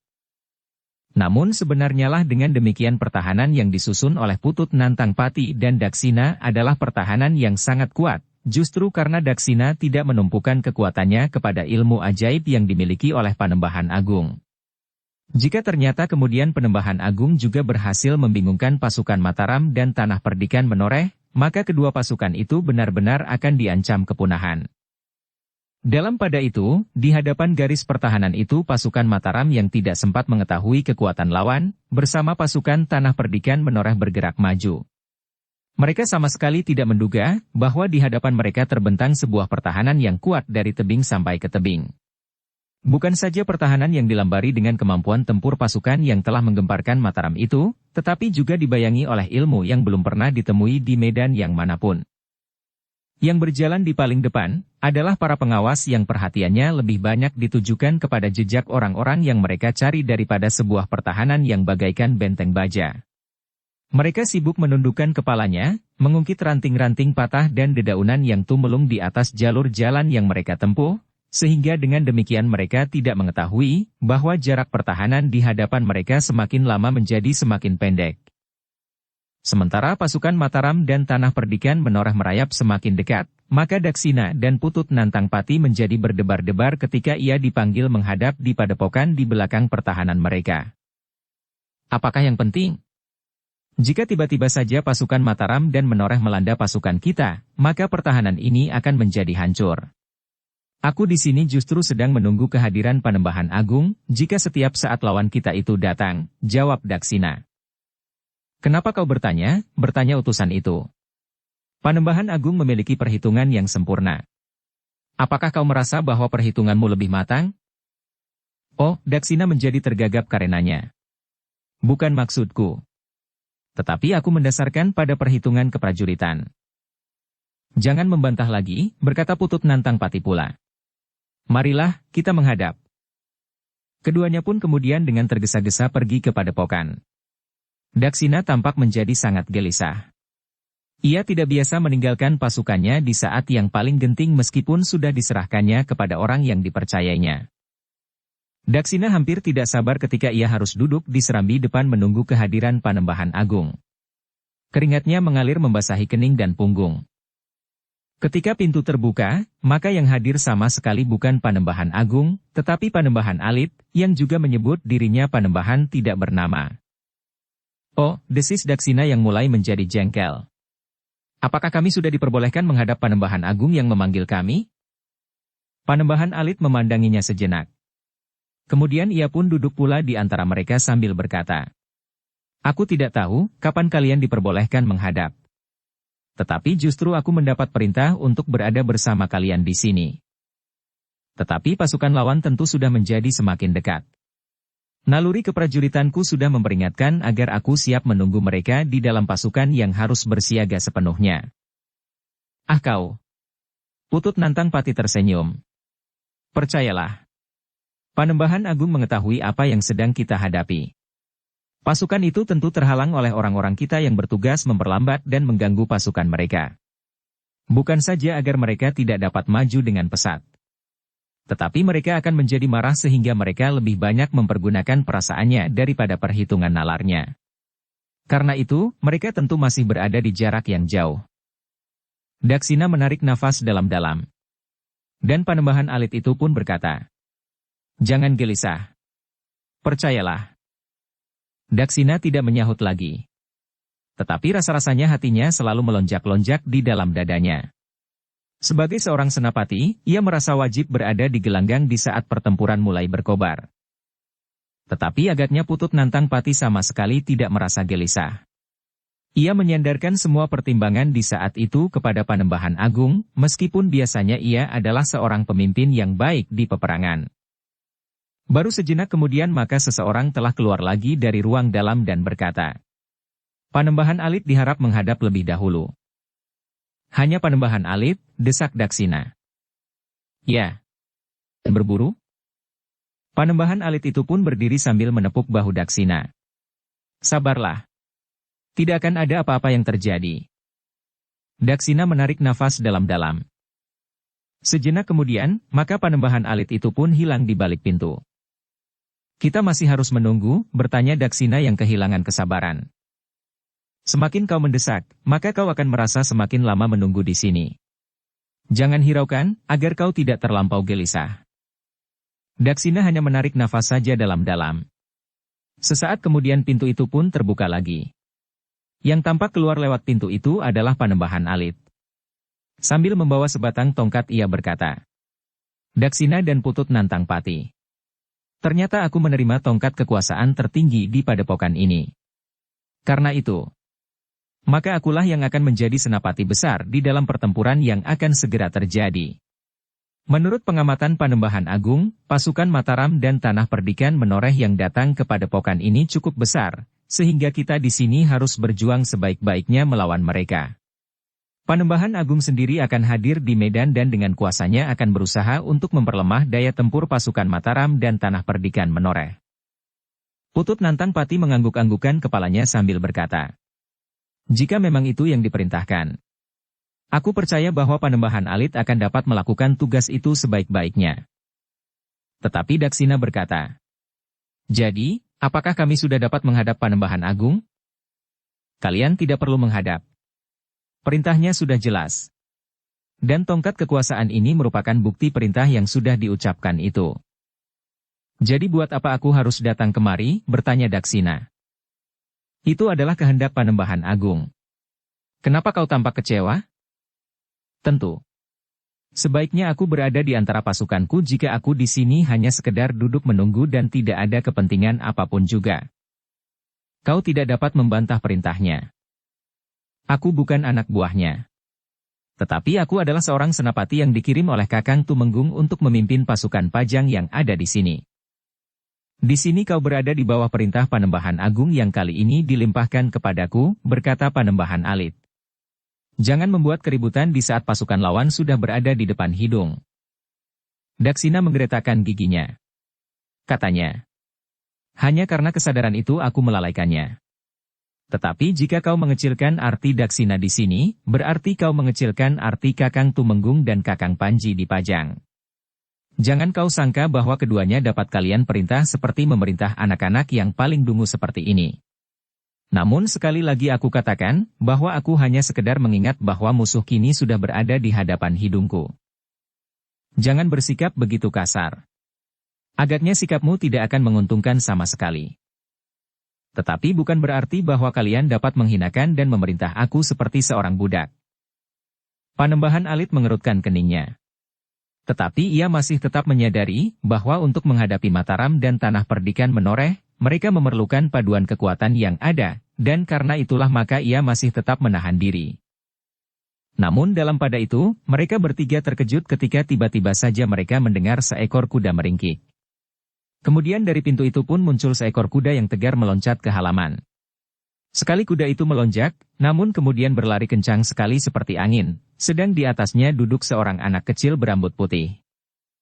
Tetapi ketika kuda itu kemudian hilang di balik pepohonan, Panembahan Alit dan Putut Nantang Pati justru tersenyum karenanya, sedang Daksina masih saja termangu-mangu. "Siapa anak itu?" bertanya Daksina. "Aku belum pernah melihatnya. Bahkan bentuknya agak aneh. Wujudnya kecil, tetapi rambutnya sudah memutih." Panembahan Alit tertawa. Katanya, "Itu adalah salah seorang prajurit Panembahan Agung. Kau tentu belum pernah melihatnya. Aku juga belum." Daksina menjadi semakin tidak mengerti. Apalagi ketika Panembahan Alit bertanya, "Apakah menurut pengenalanmu, rambutnya memang sudah putih?" "Ya." "Berburu?" Matanya lebar. Daksina mengingat-ingat sejenak, lalu, "Ya." "Hidungnya?" Daksina agak bingung. Dan Panembahan itu berkata, "Mungkin kita menangkap suatu perbedaan kecil pada bagian-bagiannya.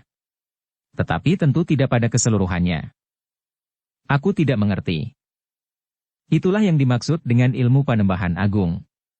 Semula aku juga terkejut karena tiba-tiba saja aku mendengar derap kuda itu. Tetapi lihatlah, pintu itu hanya terbuka sedikit. Apakah menurut dugaanmu, kuda yang setegar itu benar-benar dapat meloncat keluar dari pintu yang tidak terbuka seluruhnya itu? Dan apalagi pintu itu adalah pintu yang rendah." Daksina memandang pintu itu sesaat. Kemudian dipandanginya arah kuda itu hilang di balik gerumbul-gerumbul. Sambil menarik nafas dalam-dalam ia berkata, "Inikah yang dimaksud dengan bentuk-bentuk semu itu?" Putut Nantang Pati pun tertawa sambil berkata, "Ya itulah. Jangan bingung. Kau harus meyakinkan pasukanmu bahwa mereka tidak usah menghiraukan jika di dalam peperangan nanti ada bentuk-bentuk semu yang kadang-kadang mengerikan, karena sebenarnya mereka tidak berpengaruh secara langsung. Di dalam keadaan yang memungkinkan itulah, kita menghancurkan lawan, selagi orang-orang Mataram dan Menoreh kebingungan. Tetapi jika kita sendiri bingung, maka kita tidak akan dapat berbuat apa-apa." Daksina termangu-mangu sejenak. Dadanya menjadi berdebar-debar. Apa yang dikatakan dengan bentuk semu itu memang aneh sekali baginya. Kuda itu adalah kuda yang sangat bagus. Dan anak yang ada di punggungnya itu adalah anak yang aneh sekali. "Nah, marilah," berkata Panembahan Alit. "Kita harus segera berada di garis pertahanan. Pasukan Mataram dan Tanah Perdikan Menoreh itu memang sudah mendekati daerah ini. Mereka telah melampaui gangguan-gangguan kecil di perjalanan mereka menuju ke pertahanan ini. Tetapi sudah pasti bahwa mereka tidak tahu bahwa kita sudah menunggu mereka dan siap menghancurkan mereka dengan cara yang paling menarik." Daksina mengerutkan keningnya. Dan tiba-tiba saja ia bertanya, "Jadi, pasukan Mataram dan Tanah Perdikan Menoreh itu akan dicengkam oleh bentuk-bentuk semu seperti itu? Dan kita akan menyerang mereka selagi mereka kebingungan?" "Ya. Jika datang saatnya mereka menyadari bahwa yang mereka hadapi sekedar bentuk-bentuk semu, maka jumlah mereka sudah jauh berkurang." "Mengerikan," desis Daksina tiba-tiba. "Kenapa? Temburuan? Aku tidak biasa berbuat seperti itu di peperangan. Ada semacam ketidakadilan dengan cara itu. Kita akan membunuh orang-orang yang sedang kebingungan dan tidak tahu apa yang dikerjakan. Itu bukan sikap jantan." Tetapi Panembahan Alit dan Putut Nantang Pati tertawa bersama-sama. Di sela-sela suara tertawanya Panembahan Alit berkata, "Jangan menyalahkan diri sendiri. Di dalam perang semua ilmu dapat dipergunakan. Itulah kelebihan kita dari mereka. Dan bukannya suatu kecurangan bahwa kita memiliki kelebihan. Baik yang berupa senjata, jumlah orang dan juga ilmu yang dapat mereka anggap ajaib." "Aku mengerti. Tetapi perasaanku agak kurang mapan." Daksina," berkata Panembahan Alit. "Barangkali kau pernah mendengar cerita tentang usaha penyerbuan Adipati Unus ke seberang lautan melawan orang-orang berkulit putih. Nah, apakah juga dapat disebut tidak adil bahwa orang-orang berkulit putih itu bersenjatakan petir? Petir. Tentu bukan petir di langit. Tetapi mereka mempunyai senjata yang dapat meledak dan menghancurkan lawan dari jarak yang jauh. Apakah itu juga tidak adil jika lawan mereka hanya sekedar bersenjata tombak dan pedang seperti kita sekarang ini? Daksina tidak menyahut. Pertanyaan itu memang tidak dapat dijawabnya. Tetapi di dalam relung hatinya yang paling dalam ia merasakan perbedaan dari kedua persoalan itu. Sudahlah, berkata Panembahan Alit. Mumpung masih ada waktu. Marilah kita pergi. Pada saatnya Panembahan Agung akan menyusul kita dan akan menyusun pertahanan yang sempurna. Tetapi sekali lagi aku ingatkan bahwa pasukanmu harus kau beritahu dengan segera, bahwa jangan terpengaruh oleh bentuk-bentuk semu yang akan dijumpainya di peperangan. Kau sudah melihat sendiri contoh dari bentuk itu. Seperti tanpa disadari, Daksina pun melangkah sambil menganggukkan kepalanya di sisi Panembahan Alit dan Putut Nantang Pati. Tetapi tiba-tiba langkah mereka tertegun. Tiba-tiba saja Daksina merasa sebuah gempa telah mengguncang daerah itu dan tanah di hadapannya bagaikan runtuh ke dalam jurang yang dalam. Namun ia segera menguasai diri dan mengerti bahwa yang terjadi hanyalah sekedar guncangan pada inderanya sendiri. Karena itu, maka sambil menarik nafas Daksina berpaling. Tetapi ia tidak melihat Panembahan Agung, yang dilihatnya hanyalah beberapa orang pengawal yang berdiri di sebelah rumah yang baru saja ditinggalkannya. Marilah, ajak Panembahan Alit. Daksina termangu-mangu. Ia melihat sebuah jurang yang menganga di hadapannya. Meskipun tidak begitu lebar, tetapi jurang itu sangat dalam. Marilah, desak Putut Nantang Pati pula. Daksina masih berdiri di tempatnya. Ia menjadi ragu-ragu untuk melangkah, karena seakan-akan ia melihat sebuah jurang yang terbentang di hadapannya. Tetapi agaknya Panembahan Alit tidak menghiraukannya sama sekali. Meskipun jurang itu sangat dalam, namun Panembahan Alit berjalan terus tanpa menghiraukannya. Hampir saja Daksina berteriak memanggilnya ketika Panembahan Alit yang sudah berdiri di bibir jurang itu masih melangkahkan kakinya, justru ke atas jurang itu. Tetapi ternyata Panembahan Alit sama sekali tidak terlempar turun ke dalam jurang itu. Bahkan seakan-akan Panembahan Alit itu berjalan di udara di atas jurang yang menganga mengerikan. Panembahan. Daksina berdesis. Marilah. Kau pun dapat melakukannya. Disinilah Daksina berdiri di simpang jalan antara nalar dan penglihatannya. Penglihatannya yang terganggu di jalur syarafnya, seakan-akan melihat sebuah jurang yang terbuka. Sedang nalarnya tahu pasti bahwa tidak ada apa-apa di hadapan kakinya saat itu, sehingga jika ia melangkah terus, maka ia akan dapat seakan-akan berjalan di udara seperti Panembahan Alit. Kau ternyata ragu-ragu, berkata Panembahan Alit. Agaknya akan demikian pula orang-orang Mataram itu. Mereka akan ragu-ragu seperti kau meskipun seandainya mereka tahu bahwa yang dihadapi adalah sekedar bentuk-bentuk semu. Daksina menganggukkan kepalanya. Katanya. Ya. Agaknya bentuk-bentuk semacam ini memang akan dapat mengganggu. Nah, yakinilah. Sehingga dengan demikian kita akan dapat menghancurkan orang-orang Mataram dan menoreh itu dengan mudah. Daksina tidak menjawab. Dan ketika ia mendengar Putut Nantang Pati pun kemudian mengajaknya, maka dengan ragu-ragu ia melangkahkan kakinya. Seperti orang buta ia meletakkan kakinya di atas jurang itu ketika ia sudah berdiri tepat di bibirnya. Tetapi ternyata kakinya mendapat sentuhan pula, meskipun seakan-akan ia berjalan di atas jurang. Daksina menarik nafas panjang. Dan tiba-tiba saja sekali lagi ia terkejut. Ketika ia berdiri di atas jurang itu, maka tiba-tiba tanah bagaikan terkatup seperti sedia kala. Kau sudah melihat dan merasakan sendiri betapa kau dicengkam oleh keraguan-raguan. Katakanlah kepada prajurit-prajuritmu agar mereka tidak usah ragu-ragu jika mereka menghadapi persoalan semacam ini. Mereka harus yakin bahwa mereka akan dapat mempergunakan kesempatan serupa ini justru untuk menghancurkan lawan yang sedang dikuasai oleh kebimbangan dan keraguan-raguan. Daksina menarik nafas dalam-dalam. Tetapi ia tidak menjawab. Nah, marilah. Agaknya musuh yang datang itu sudah menjadi semakin dekat. Kita masih harus mempersiapkan segala sesuatunya untuk melawan mereka. Daksina masih tetap berdiam diri. Tetapi ia melangkah semakin cepat, agar ia segera sampai kepada anak buahnya.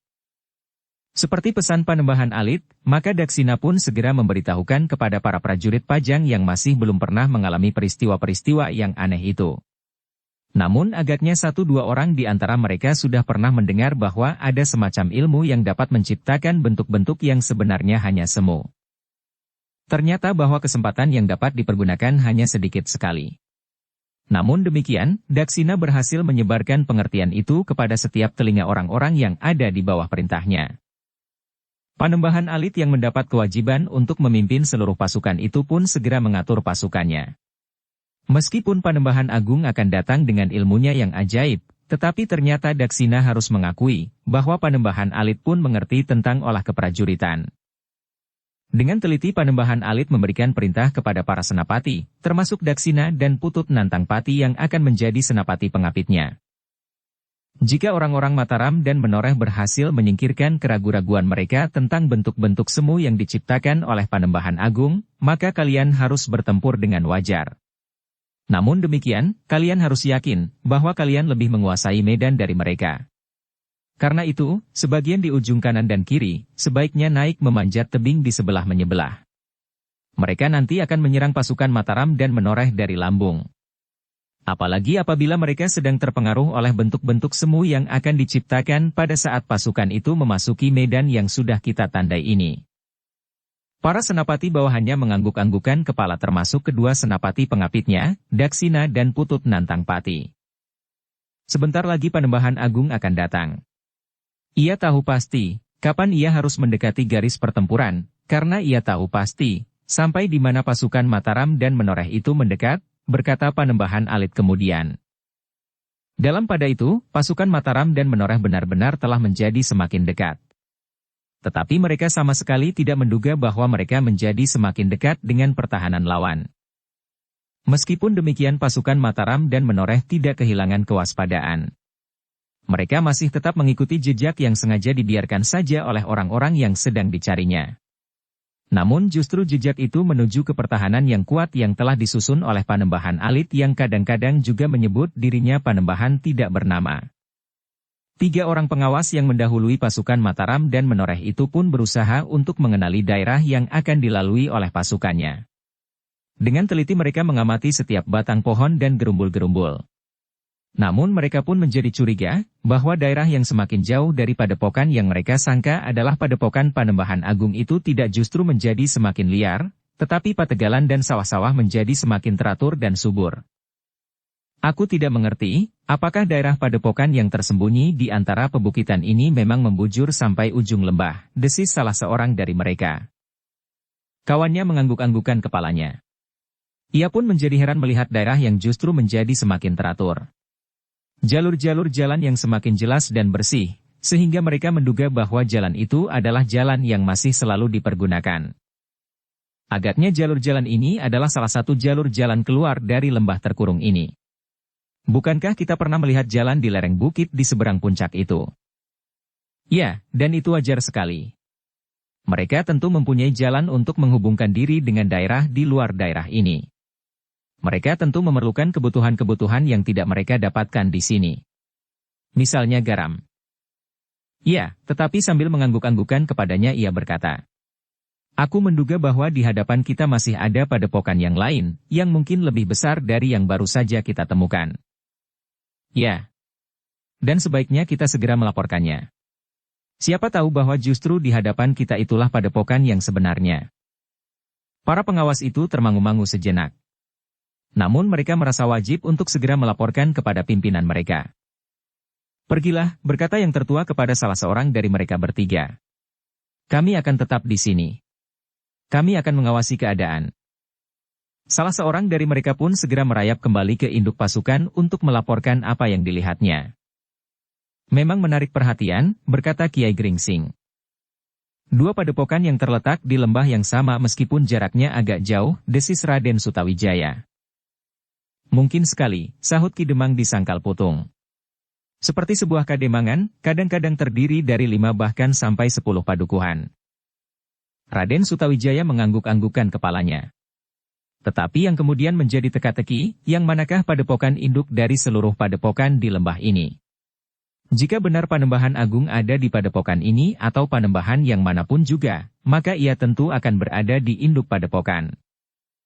apakah benar Panembahan tak bernama yang pernah berada di alas tambak baya itu ada di sini?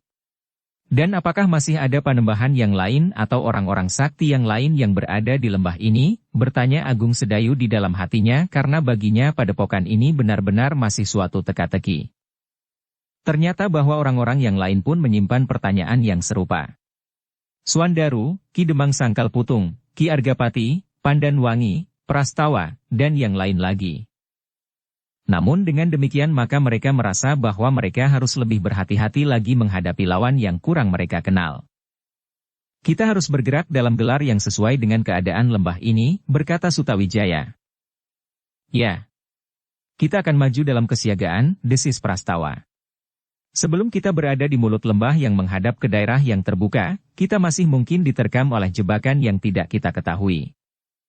Kita tidak dapat memasang gelar cakra biuha yang sempurna. Tetapi kita dapat mempergunakan, berkata Ki Argapati. Ternyata Raden Sutawijaya sependapat, sehingga sejenak kemudian mereka pun segera membentuk sebuah gelar cakra biuha yang kurang sempurna, karena mereka tidak dapat berdiri dalam suatu lingkaran bergerigi. Cakra yang terbentuk adalah cakra yang bulat panjang, desis Agung Sedayu di telinga Swandaru. Swandaru tidak menjawab, karena ia pun harus segera memisahkan diri dan berada di ujung gerigi di lambung pasukannya. Demikianlah para pemimpin, baik dari Mataram maupun dari Tanah Perdikan Menoreh telah terbagi dalam kelompok-kelompok kecil yang berada di sebuah lingkaran, bagaikan gerigi-gerigi yang tajam yang akan memotong kekuatan lawan. Yang berada di paling depan adalah Raden Sutawijaya. Sedang di sampingnya sebelah menyebelah adalah Kiai Gringsing dan Ki Argapati yang dibayangi oleh Pandanwangi, karena di dalam keadaan yang gawat, apabila kaki ayahnya itu kambuh, Pandanwangi merasa bertanggung jawab untuk membantunya. Kemudian di lambung kanan adalah Prastawa, Agung Sedayu, Swandaru dan di lambung kiri adalah para pemimpin dari Mataram, termasuk Ki Lurah Beranjangan. Di bagian belakang dari gelar itu pun harus mendapat perhatian, jika terpaksa lingkaran itu bergerak dalam putaran, maka bagian belakang akan mengalami perlawanan yang berat, sehingga karena itu, maka Ki Demanglah yang kemudian berada di gerigi belakang itu. Perlahan-lahan gelar perang yang tidak sempurna itu berderap maju. Meskipun jumlahnya tidak sebanyak pasukan Jipang yang menyeberangi Kali Sore, pada saat berkecamuknya perang saudara yang mengerikan itu, namun pasukan dari Mataram dan Tanah Perdikan Menoreh itu pun merupakan kekuatan yang cukup untuk menghadapi sebuah pertahanan yang mempunyai kekuatan yang sebenarnya masih kabur bagi para pemimpin pasukan yang bergerak maju itu. Dengan hati-hati pengawas yang melaporkan pengamatannya tentang daerah di hadapan mereka itu membawa Sutawijaya dengan pasukannya yang sudah berjalan dalam gelar, menuju ke tempat kedua kawan-kawannya menunggu. Tetapi ketika mereka sampai ke tempat itu, mereka tidak menemukan seorang pun dari keduanya. Keduanya ada di sini, berkata pengawas itu. Mungkin ada yang menarik perhatiannya. Mereka tentu sudah bergerak maju. Kita sudah berada dekat di muka padepokan itu. Ya, sahut Raden Sutawijaya.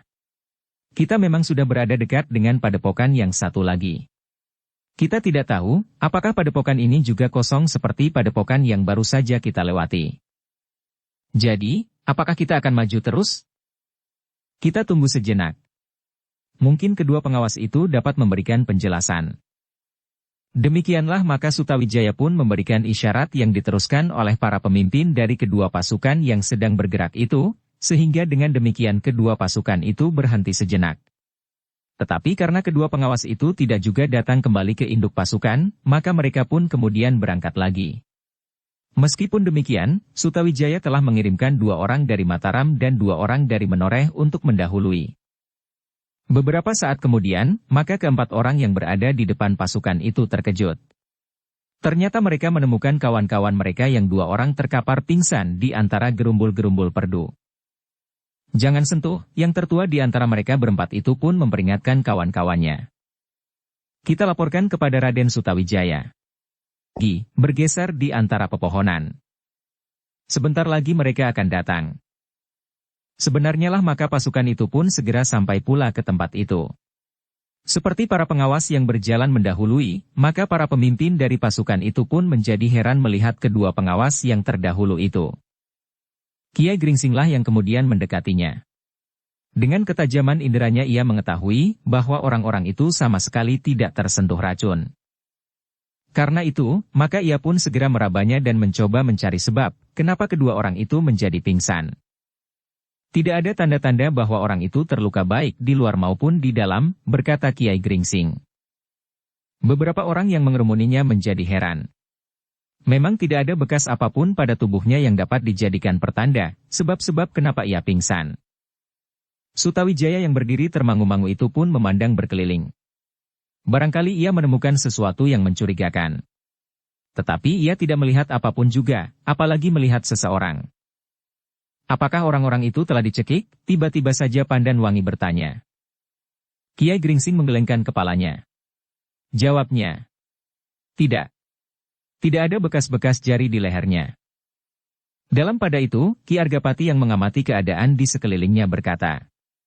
Agaknya ada bekas perkelahian di tempat ini. Kiai Gringsing yang melihat juga tanda-tanda itu mengangguk-anggukan kepalanya sambil berkata. Ya. Agaknya memang ada bekas perkelahian. Tetapi setelah ada perkelahian, apakah yang kemudian menyebabkan kedua orang ini pingsan? Tidak seorang pun yang menjawab, sedang Kiai Gringsing pun kemudian berusaha untuk membuat kedua orang itu sadar. Perlahan-lahan kedua orang itu mulai membuka matanya. Namun dengan wajah yang pucat dan ketakutan merasa segera menutup matanya kembali. Tidak, tidak. Pest, desis Kiai Gringsing. Aku, Kiai Gringsing dan di sini ada pula Raden Sutawijaya. Perlahan-lahan orang itu sekali lagi membuka matanya meskipun mula-mula agak kabur, namun mereka pun melihat bahwa yang ada di sekitarnya adalah kawan-kawannya sendiri. Sambil menarik nafas dalam-dalam, salah seorang dari mereka berusaha bangkit. Setelah duduk di rerumputan, maka ia pun mengusap matanya beberapa kali. Diedarkannya pandangan matanya menyapu dedaunan di sekitarnya. Kenapa kau berdua pingsan? Bertanya Kiai Gringsing. Tiba-tiba saja kami diserang. Siapa? Seseorang yang bertubuh tinggi kekurus-kurusan. Kau berkelahi? Ya. Kami berdua berkelahi melawan orang itu. Tetapi ternyata orang itu sangat tangguh. Kami berdua tidak berhasil mengalahkannya. Tetapi kenapa kau pingsan tanpa luka di tubuhmu? Aku kira, aku telah kehabisan nafas. Aku tidak dapat lagi menggerakkan tubuhku sama sekali. Mataku menjadi berkunang-kunang dan akhirnya aku tidak sadarkan diri. Yang mendengarkan cerita itu mengerutkan keningnya. Dan dengan jantung yang berdebar-debar Kiai Gringsing bertanya. Apakah kau tahu namanya? Orang itu memang menyebutkan namanya. Siapa? Namanya tak bernama. Yang mendengar itu menjadi heran. Tetapi Kiai Gringsing menyahut. Maksudmu? Panembahan tidak bernama? Ya. Ya. Ia menyebut namanya Panembahan tidak bernama. Kiai Gringsing menarik nafas dalam-dalam. Ternyata orang itu memang ada di sini. Orang yang menyebut dirinya Panembahan tidak bernama. Namun kemudian tumbuh pertanyaan di dalam dirinya, apakah Panembahan tidak bernama itu juga yang menyebut dirinya Panembahan Agung? Dalam pada itu Raden Sutawijaya pun bertanya.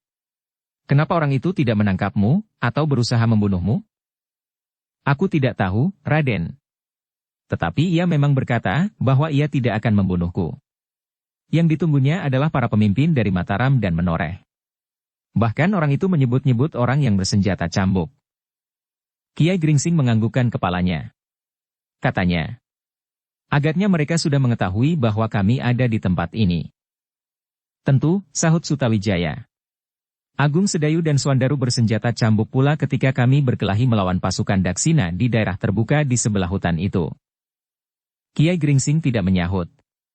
Dipandanginya orang yang baru sadar itu sejenak, lalu perlahan-lahan ia menarik orang-orang itu untuk berdiri. Apakah kau sudah dapat berdiri? Ya. Tetapi badanku masih terlalu lemah. Baiklah. Beradalah di dalam pasukan. Gelar yang tidak sempurna ini akan bergerak terus. Dan sebelum badanmu pulih kembali, kau sebaiknya berada di dalam lingkaran bersama para tawanan yang ada pada kami dan pengawal-pengawalnya. Kau dapat membantu mereka jika diperlukan. Demikianlah, maka pasukan itu pun mulai bergerak lagi. Sutawijaya pun kemudian berpesan kepada pengawas-pengawas yang baru, agar mereka memberikan isyarat jika mereka menjumpai kesulitan atau sesuatu yang mencurigakan. Para pengawas yang kemudian berjalan mendahului pasukan itu pun menjadi semakin berhati-hati. Mereka tidak mau mengalami nasib seperti kedua kawannya yang pingsan di dalam perkelahian karena kehabisan nafas meskipun hal itu cukup menarik perhatian. Apalagi karena lawannya sama sekali tidak melukainya dan apalagi membunuh. Mungkin orang itu sekedar memberikan peringatan. Tetapi mungkin juga ia tergesa-gesa pergi karena pasukan ini sudah menjadi semakin dekat, berkata pengawas itu di dalam hati. Namun demikian, mereka sadar bahwa orang itu tentu orang yang memiliki kelebihan. Dalam pada itu, pasukan Mataram dan Menoreh itu pun sudah menjadi sangat dekat dengan pertahanan lawan yang tersembunyi, sehingga tidak mudah bagi mereka untuk melihatnya lebih dahulu. Mereka sama sekali tidak sadar bahwa di balik batu-batu padas di lereng bukit sebelah menyebelah, di balik dinding-dinding batu padepokan di hadapan mereka di belakang gerumbul-gerumbul di sebelah padepokan itu, pasukan lawan sudah menunggu dengan pedang terhunus. Namun lebih daripada itu, di antara mereka terdapat Panembahan Alit diapit oleh Daksina dan Putut Nantang Pati, serta agak di belakang terdapat Panembahan Agung yang duduk di serambi sebuah gardu kecil. Di sebelah menyebelah gardu itu terdapat para pengawal yang juga tersembunyi. Dari gardu itulah Panembahan Agung akan mengawasi pertempuran yang sebentar lagi bakal terjadi. Beberapa puluh langkah di hadapan pertahanan itu Raden Sutawijaya memimpin pasukannya mendekati dinding batu di ujung padepokan. Perlahan-lahan dan hati-hati. Namun sama sekali tidak menduga bahwa di balik dinding batu, di balik pepohonan dan batu-batu padas, lawannya sedang mengintai dan siap untuk menerkam. Dalam pada itu, tiba-tiba saja para pengawas yang mendahului pasukan Mataram itu terkejut. Tiba-tiba saja mereka melihat sebatang pohon raksasa di hadapan mereka yang berguncang. Apalagi para pengawas yang datang dari Menoreh, yang kebetulan ikut di dalam perburuan bersama Pandan Wangi dan kedua anak-anak muda Sangkal Putung. Tentu ular naga, desis yang seorang. Gerak pohon itu tepat seperti yang kita lihat di hutan itu. Ya. Dan bau yang wengur ini? Apa? Bertanya pengawal yang datang dari Mataram. Ular raksasa yang lapar. Kau lihat pepohonan yang berguncang itu. Tidak hanya satu, tetapi 3 batang. Ya. 3 batang. Jadi tentu ada 3 ekor ular raksasa lapar di hadapan kita. Kita berhenti di sini, berkata salah seorang pengawas. Lebih baik melawan Panembahan tidak bernama daripada melawan ular-ular raksasa itu. Adalah kebetulan saja Agung Sedayu dapat mengenai mata naga itu dengan tombak. Jika tidak, maka kita tentu akan disapu dengan ekornya. Demikian juga agaknya pasukan ini jika kita tidak berhenti di sini, maka kita akan kehilangan banyak orang tanpa arti. Tetapi kapan ular itu akan pergi? Tentu kita tidak tahu. Biarlah Raden Sutawijaya mengambil keputusan. Seperti yang mereka harapkan, maka sejenak kemudian induk pasukan pun datang ke tempat itu. Seperti pengawas, maka mereka pun segera melihat pepohonan besar yang bagaikan ditiup angin pusaran. Raden Sutawijaya menjadi termangu-mangu sejenak, sedang Pandan Wangi yang berada bersama ayahnya di sisi ujung tengah pasukan itu pun hampir berteriak berkata, "Ular-ular naga." Sutawijaya memandang pepohonan yang bergetar itu dengan hati yang berdebar-debar. Sementara itu Agung Sedayu dan Swandaru meninggalkan kelompoknya sejenak dan mendekati gurunya yang berdiri di sebelah Sutawijaya. "Guru," berkata Agung Sedayu. "Ketika kami menangkap ular naga, maka yang pertama-tama kami lihat adalah getar pepohonan seperti itu." Kiai Gringsing mengangguk-anggukkan kepalanya. Namun tampaklah keraguan-raguan membayang di wajahnya. "Jika tidak dengan kebetulan aku mengenai matanya dengan tombak, aku kira kami tidak akan dapat kembali. Setidak-tidaknya salah seorang dari kami telah menjadi korban." "Ya," sahut Kiai Gringsing. "Ular yang berbuat demikian adalah ular yang lapar. Dan kini ada 3 ekor ular naga yang lapar bersama-sama." Tidak seorang pun yang menjawab. Namun tiba-tiba salah seorang dari keempat pengawas itu berteriak, "Aku sudah melihat ular itu. Hampir tidak mungkin. Lebih besar yang pernah kita tangkap." Ternyata bahwa bukan saja para pengawas itu melihat ular raksasa yang mulai meluncur turun dari pepohonan itu. Tetapi hampir setiap orang di dalam pasukan itu dengan hati yang berdebar-debar menyaksikan 3 ular yang besar sekali sedang turun dari pohon-pohon raksasa di hadapan mereka. "Apakah kita akan bertempur melawan ular-ular naga itu?" bertanya salah seorang kepada kawan-kawannya. Tetapi belum lagi kawannya menjawab, mereka melihat suatu peristiwa yang belum pernah mereka saksikan sepanjang hidup mereka. Ternyata ketiga ekor ular naga yang sedang lapar itu telah saling menyerang dan berkelahi di antara mereka sendiri. Perkelahian itu benar-benar telah menarik perhatian para pengawal dari Mataram dan dari tanah perdikan menoreh itu, sehingga mereka menjadi lengah dan kehilangan perhatian terhadap gelar yang mulai pecah. Ular itu saling menyerang, desis Agung Sedayu. Swandaru mengangguk-anggukan kepalanya. Tetapi ia tidak menyahut sama sekali. Sejenak seluruh pasukan itu terpesona melihat 3 ekor ular naga raksasa yang saling membelit dan bertempur di antara mereka. Semakin lama menjadi semakin liar. Apalagi setelah darah yang merah kehitam-hitaman mulai membasahi tubuh mereka. Guru, berbisik Agung Sedayu kemudian. Ular sebesar itu tentu memiliki tenaga yang luar biasa. Pepohonan menjadi rusak dan berhamburan. Bagaimana kira-kira jika ular-ular itu menyerang pasukan ini, apalagi dalam keadaan yang marah? Kiai Gringsing tidak segera menjawab. Diperhatikannya ketiga ekor ular yang bertempur sendiri itu. Tetapi ternyata bahwa yang dicemaskan Agung Sedayu itu terjadi. Tiba-tiba salah seekor dari ular itu yang terlepas dari belitan perkelahian di antara mereka, mengangkat kepalanya tinggi-tinggi seakan-akan ingin melihat keadaan di sekelilingnya. Perlahan-lahan ular itu mengangkat kepalanya sambil mengangakkan mulutnya. Tampak taringnya yang panjang dan tajam, kemudian lidahnya yang bercabang menjulur panjang sekali. Dengan mata yang merah menyala ular itu memandang perbukitan di sekitarnya. Kemudian tiba-tiba saja mata itu menyentuh para pengawal yang dengan termangu-mangu sedang memperhatikannya. Tiba-tiba ular itu mendengus keras sekali sehingga kedua ekor yang lain terkejut. Perkelahian di antara mereka pun tiba-tiba juga berhenti. Kini ketiga ekor naga itu memperhatikan arah yang sama. Pasukan Mataram dan tanah perdikan menoreh. Para pengawal menjadi berdebar-debar. Sejenak mereka memperhatikan ketiga ekor ular naga itu. Jika ular itu menyerang mereka, maka mereka tidak akan banyak dapat berbuat. Seandainya mereka melemparkan semua senjata ke arah ketiga ekor naga itu, maka mereka tidak akan mampu menahan gejolak yang sangat dahsyat sebelum ketiga ekor ular itu mati. Dan separuh dari pengawal di dalam pasukan itu pun akan terbunuh. Dan ternyata yang mereka cemaskan itu terjadi. Ketiga ekor ular naga yang sudah terluka itu mulai merunduk. Mereka agaknya menjadi sangat marah melihat orang-orang yang telah melihat perkelahian di antara mereka.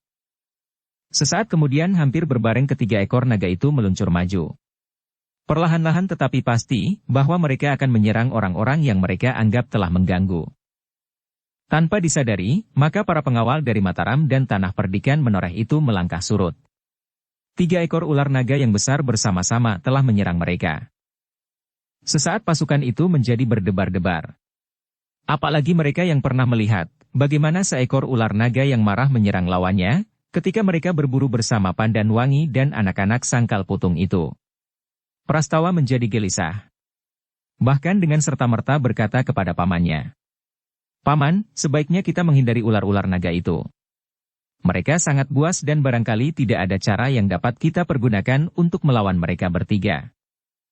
Ki Agapati tidak menjawab. Ia sedang memandang ketiga ekor ular naga itu dengan wajah yang tegang. Dalam pada itu, selagi seluruh pasukan menjadi cemas. Agung Sedayu sempat melihat beberapa ekor burung yang berterbangan di udara. Sehingga karena itu ia bertanya kepada gurunya. Guru, apakah guru juga melihat burung-burung di udara itu? Kiai Gringsing mengangkat wajahnya. Dilihatnya burung yang berterbangan di langit. Berputar-putar seakan-akan tidak ada apapun yang terjadi di bawah sayapnya. Tiba-tiba saja Kiai Gringsing tersenyum.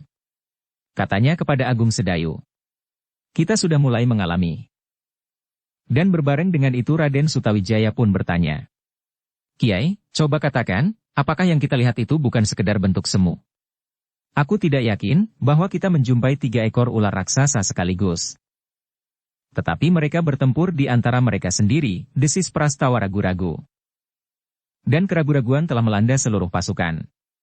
Namun dalam pada itu Kiai Gringsing berkata, kita tidak berhadapan dengan 3 ekor ular naga yang sebenarnya. Jika ada seekor ular saja di hadapan kita, maka binatang-binatang yang lain akan menghindar. Demikian juga burung-burung di udara. Jika demikian, teriak Sutawijaya. Semua kembali ke dalam kelompoknya. Adalah berbahaya sekali jika kita terpancang oleh bentuk-bentuk semu itu, sedang pasukan lawan yang sebenarnya akan menyerang kita. Perintah itu telah menggerakkan para pemimpin dari Mataram dan Tanah Perdikan menoreh. Mereka sadar bahwa mereka harus berada di dalam lingkaran gelar yang tidak sempurna itu. Karena itu maka mereka pun segera berlari-larian kembali ke kelompok masing-masing. Namun demikian bentuk yang mengerikan itu semakin lama menjadi semakin dekat. Adalah meragukan sekali bahwa bentuk-bentuk itu hanya sekedar bentuk semu.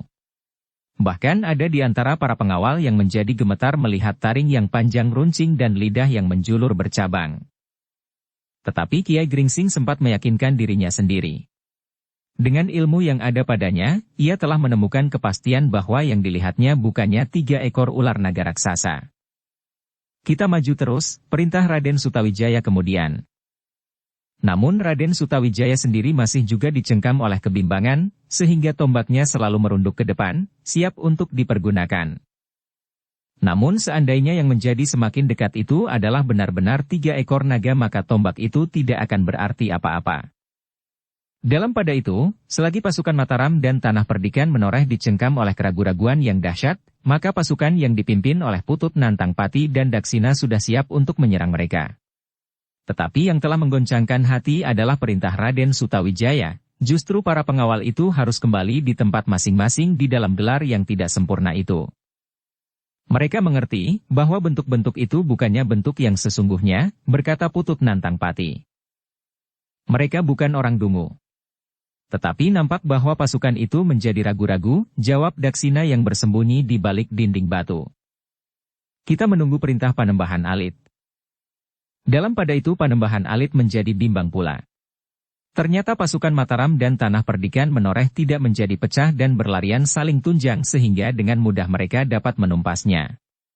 Bahkan ia mendengar meskipun lamat-lamat perintah Sutawijaya untuk tetap berada di dalam gelar perangnya yang meskipun tidak sempurna, namun merupakan suatu gelar yang rapat di dalam lembah yang tidak terlalu luas ini. Dalam keraguan-raguan itu, tiba-tiba mereka terkejut melihat api yang menyala dari mulut ketiga ekor naga itu. Sejenak, Panembahan Alit dan anak buahnya terpesona sendiri melihat nyala yang menyembur dari mulut yang sedang menganga itu meskipun mereka tahu pasti bahwa yang mereka lihat bukannya api yang sebenarnya. Namun dalam pada itu, ternyata bahwa api yang memancar dari mulut 3 ekor naga itu telah menggetarkan jantung setiap orang di dalam pasukan Mataram dan Tanah Perdikan menoreh. Rasa-rasanya api itu terasa panasnya pada tubuh mereka, sehingga mereka benar-benar meragukan, apakah yang mereka lihat hanya sekedar semu. Dengan demikian maka pasukan yang berada di dalam gelar itu telah terhenti. Bahkan beberapa orang mulai tergerak surut karena api yang semakin lama menjadi semakin besar itu. Tidak ada apa-apa. Kiai Gringsinglah yang kemudian berteriak. Aku tidak melihat apa-apa. Mereka yang mengenal Kiai Gringsing sebagai seorang yang memiliki kelebihan, menerima keterangannya itu dengan akalnya. Namun ternyata sebelum para pengawal itu harus bertempur melawan pasukan Panembahan Agung, mereka telah bertempur di dalam diri mereka sendiri, karena akal dan perasaan mereka menjadi tidak seimbang. Nah, berkata Panembahan Alit. Kini mereka mulai kehilangan keseimbangan. Sejenak lagi kita akan menyerang mereka. Terutama pasukan yang ada di lambung itu. Tetapi yang terjadi kemudian adalah suatu permainan baru yang menggemparkan medan. Tiba-tiba saja, selagi pasukan Mataram dan menoreh mulai kebingungan, di langit berterbangan beberapa ekor burung elang raksasa. Semakin lama semakin banyak sehingga kemudian langit bagaikan diliputi oleh mendung. Berpuluh-puluh burung elang yang besar berterbangan mengitari 3 ekor naga raksasa itu. Dan sejenak kemudian tiba-tiba saja berpuluh-puluh burung elang yang besar itu menyerang ketiga ekor ular naga itu dengan paruhnya yang tajam dan dengan kuku-kukunya yang runcing. Ular-ular naga itu pun terkejut mendapat serangan yang tiba-tiba dari udara. Ketiganya menggeliat, dan kemudian menengadahkan kepalanya. Namun burung-burung elang raksasa itu pun menyerang semakin lama menjadi semakin dahsyat, sehingga ketiga ekor ular itu tidak sempat memperhatikan lagi para pengawal dari Mataram dan Tanah Perdikan menoreh. Mereka menyemburkan api di mulutnya ke arah burung elang itu. Tetapi agaknya burung-burung elang itu telah kebal sehingga api yang menjilat mereka, sama sekali tidak menghanguskan bulu-bulunya. Panembahan Alit yang melihat pertempuran itu menjadi heran. Kemudian cemas dan berdebar-debar. Sedang Putut Nantangpati dan Daksina menjadi bingung dan bertanya. Panembahan, apakah yang terjadi? Aku tidak mengerti. Tentu ada sesuatu yang tidak pada tempatnya. Elang-elang raksasa itu sangat mencurigakan, tentu hanya bentuk semu seperti ular raksasa itu pula. Jika burung-burung itu adalah burung yang sebenarnya, mereka tentu tidak akan terpengaruh oleh bentuk-bentuk semu seperti ketiga ekor ular raksasa itu. Ternyata bukan saja Panembahan Alit yang menjadi cemas dan bingung. Panembahan Agung yang duduk di serambi gardunya pun terkejut merasakan suatu getaran yang lain yang telah terjadi pada pusat semadinya sehingga akhirnya ia melihat gangguan-gangguan yang tidak dikehendaki. Bersambung ke bab 164. Dukung kami dengan subscribe, follow, like, komen dan share. Terima kasih.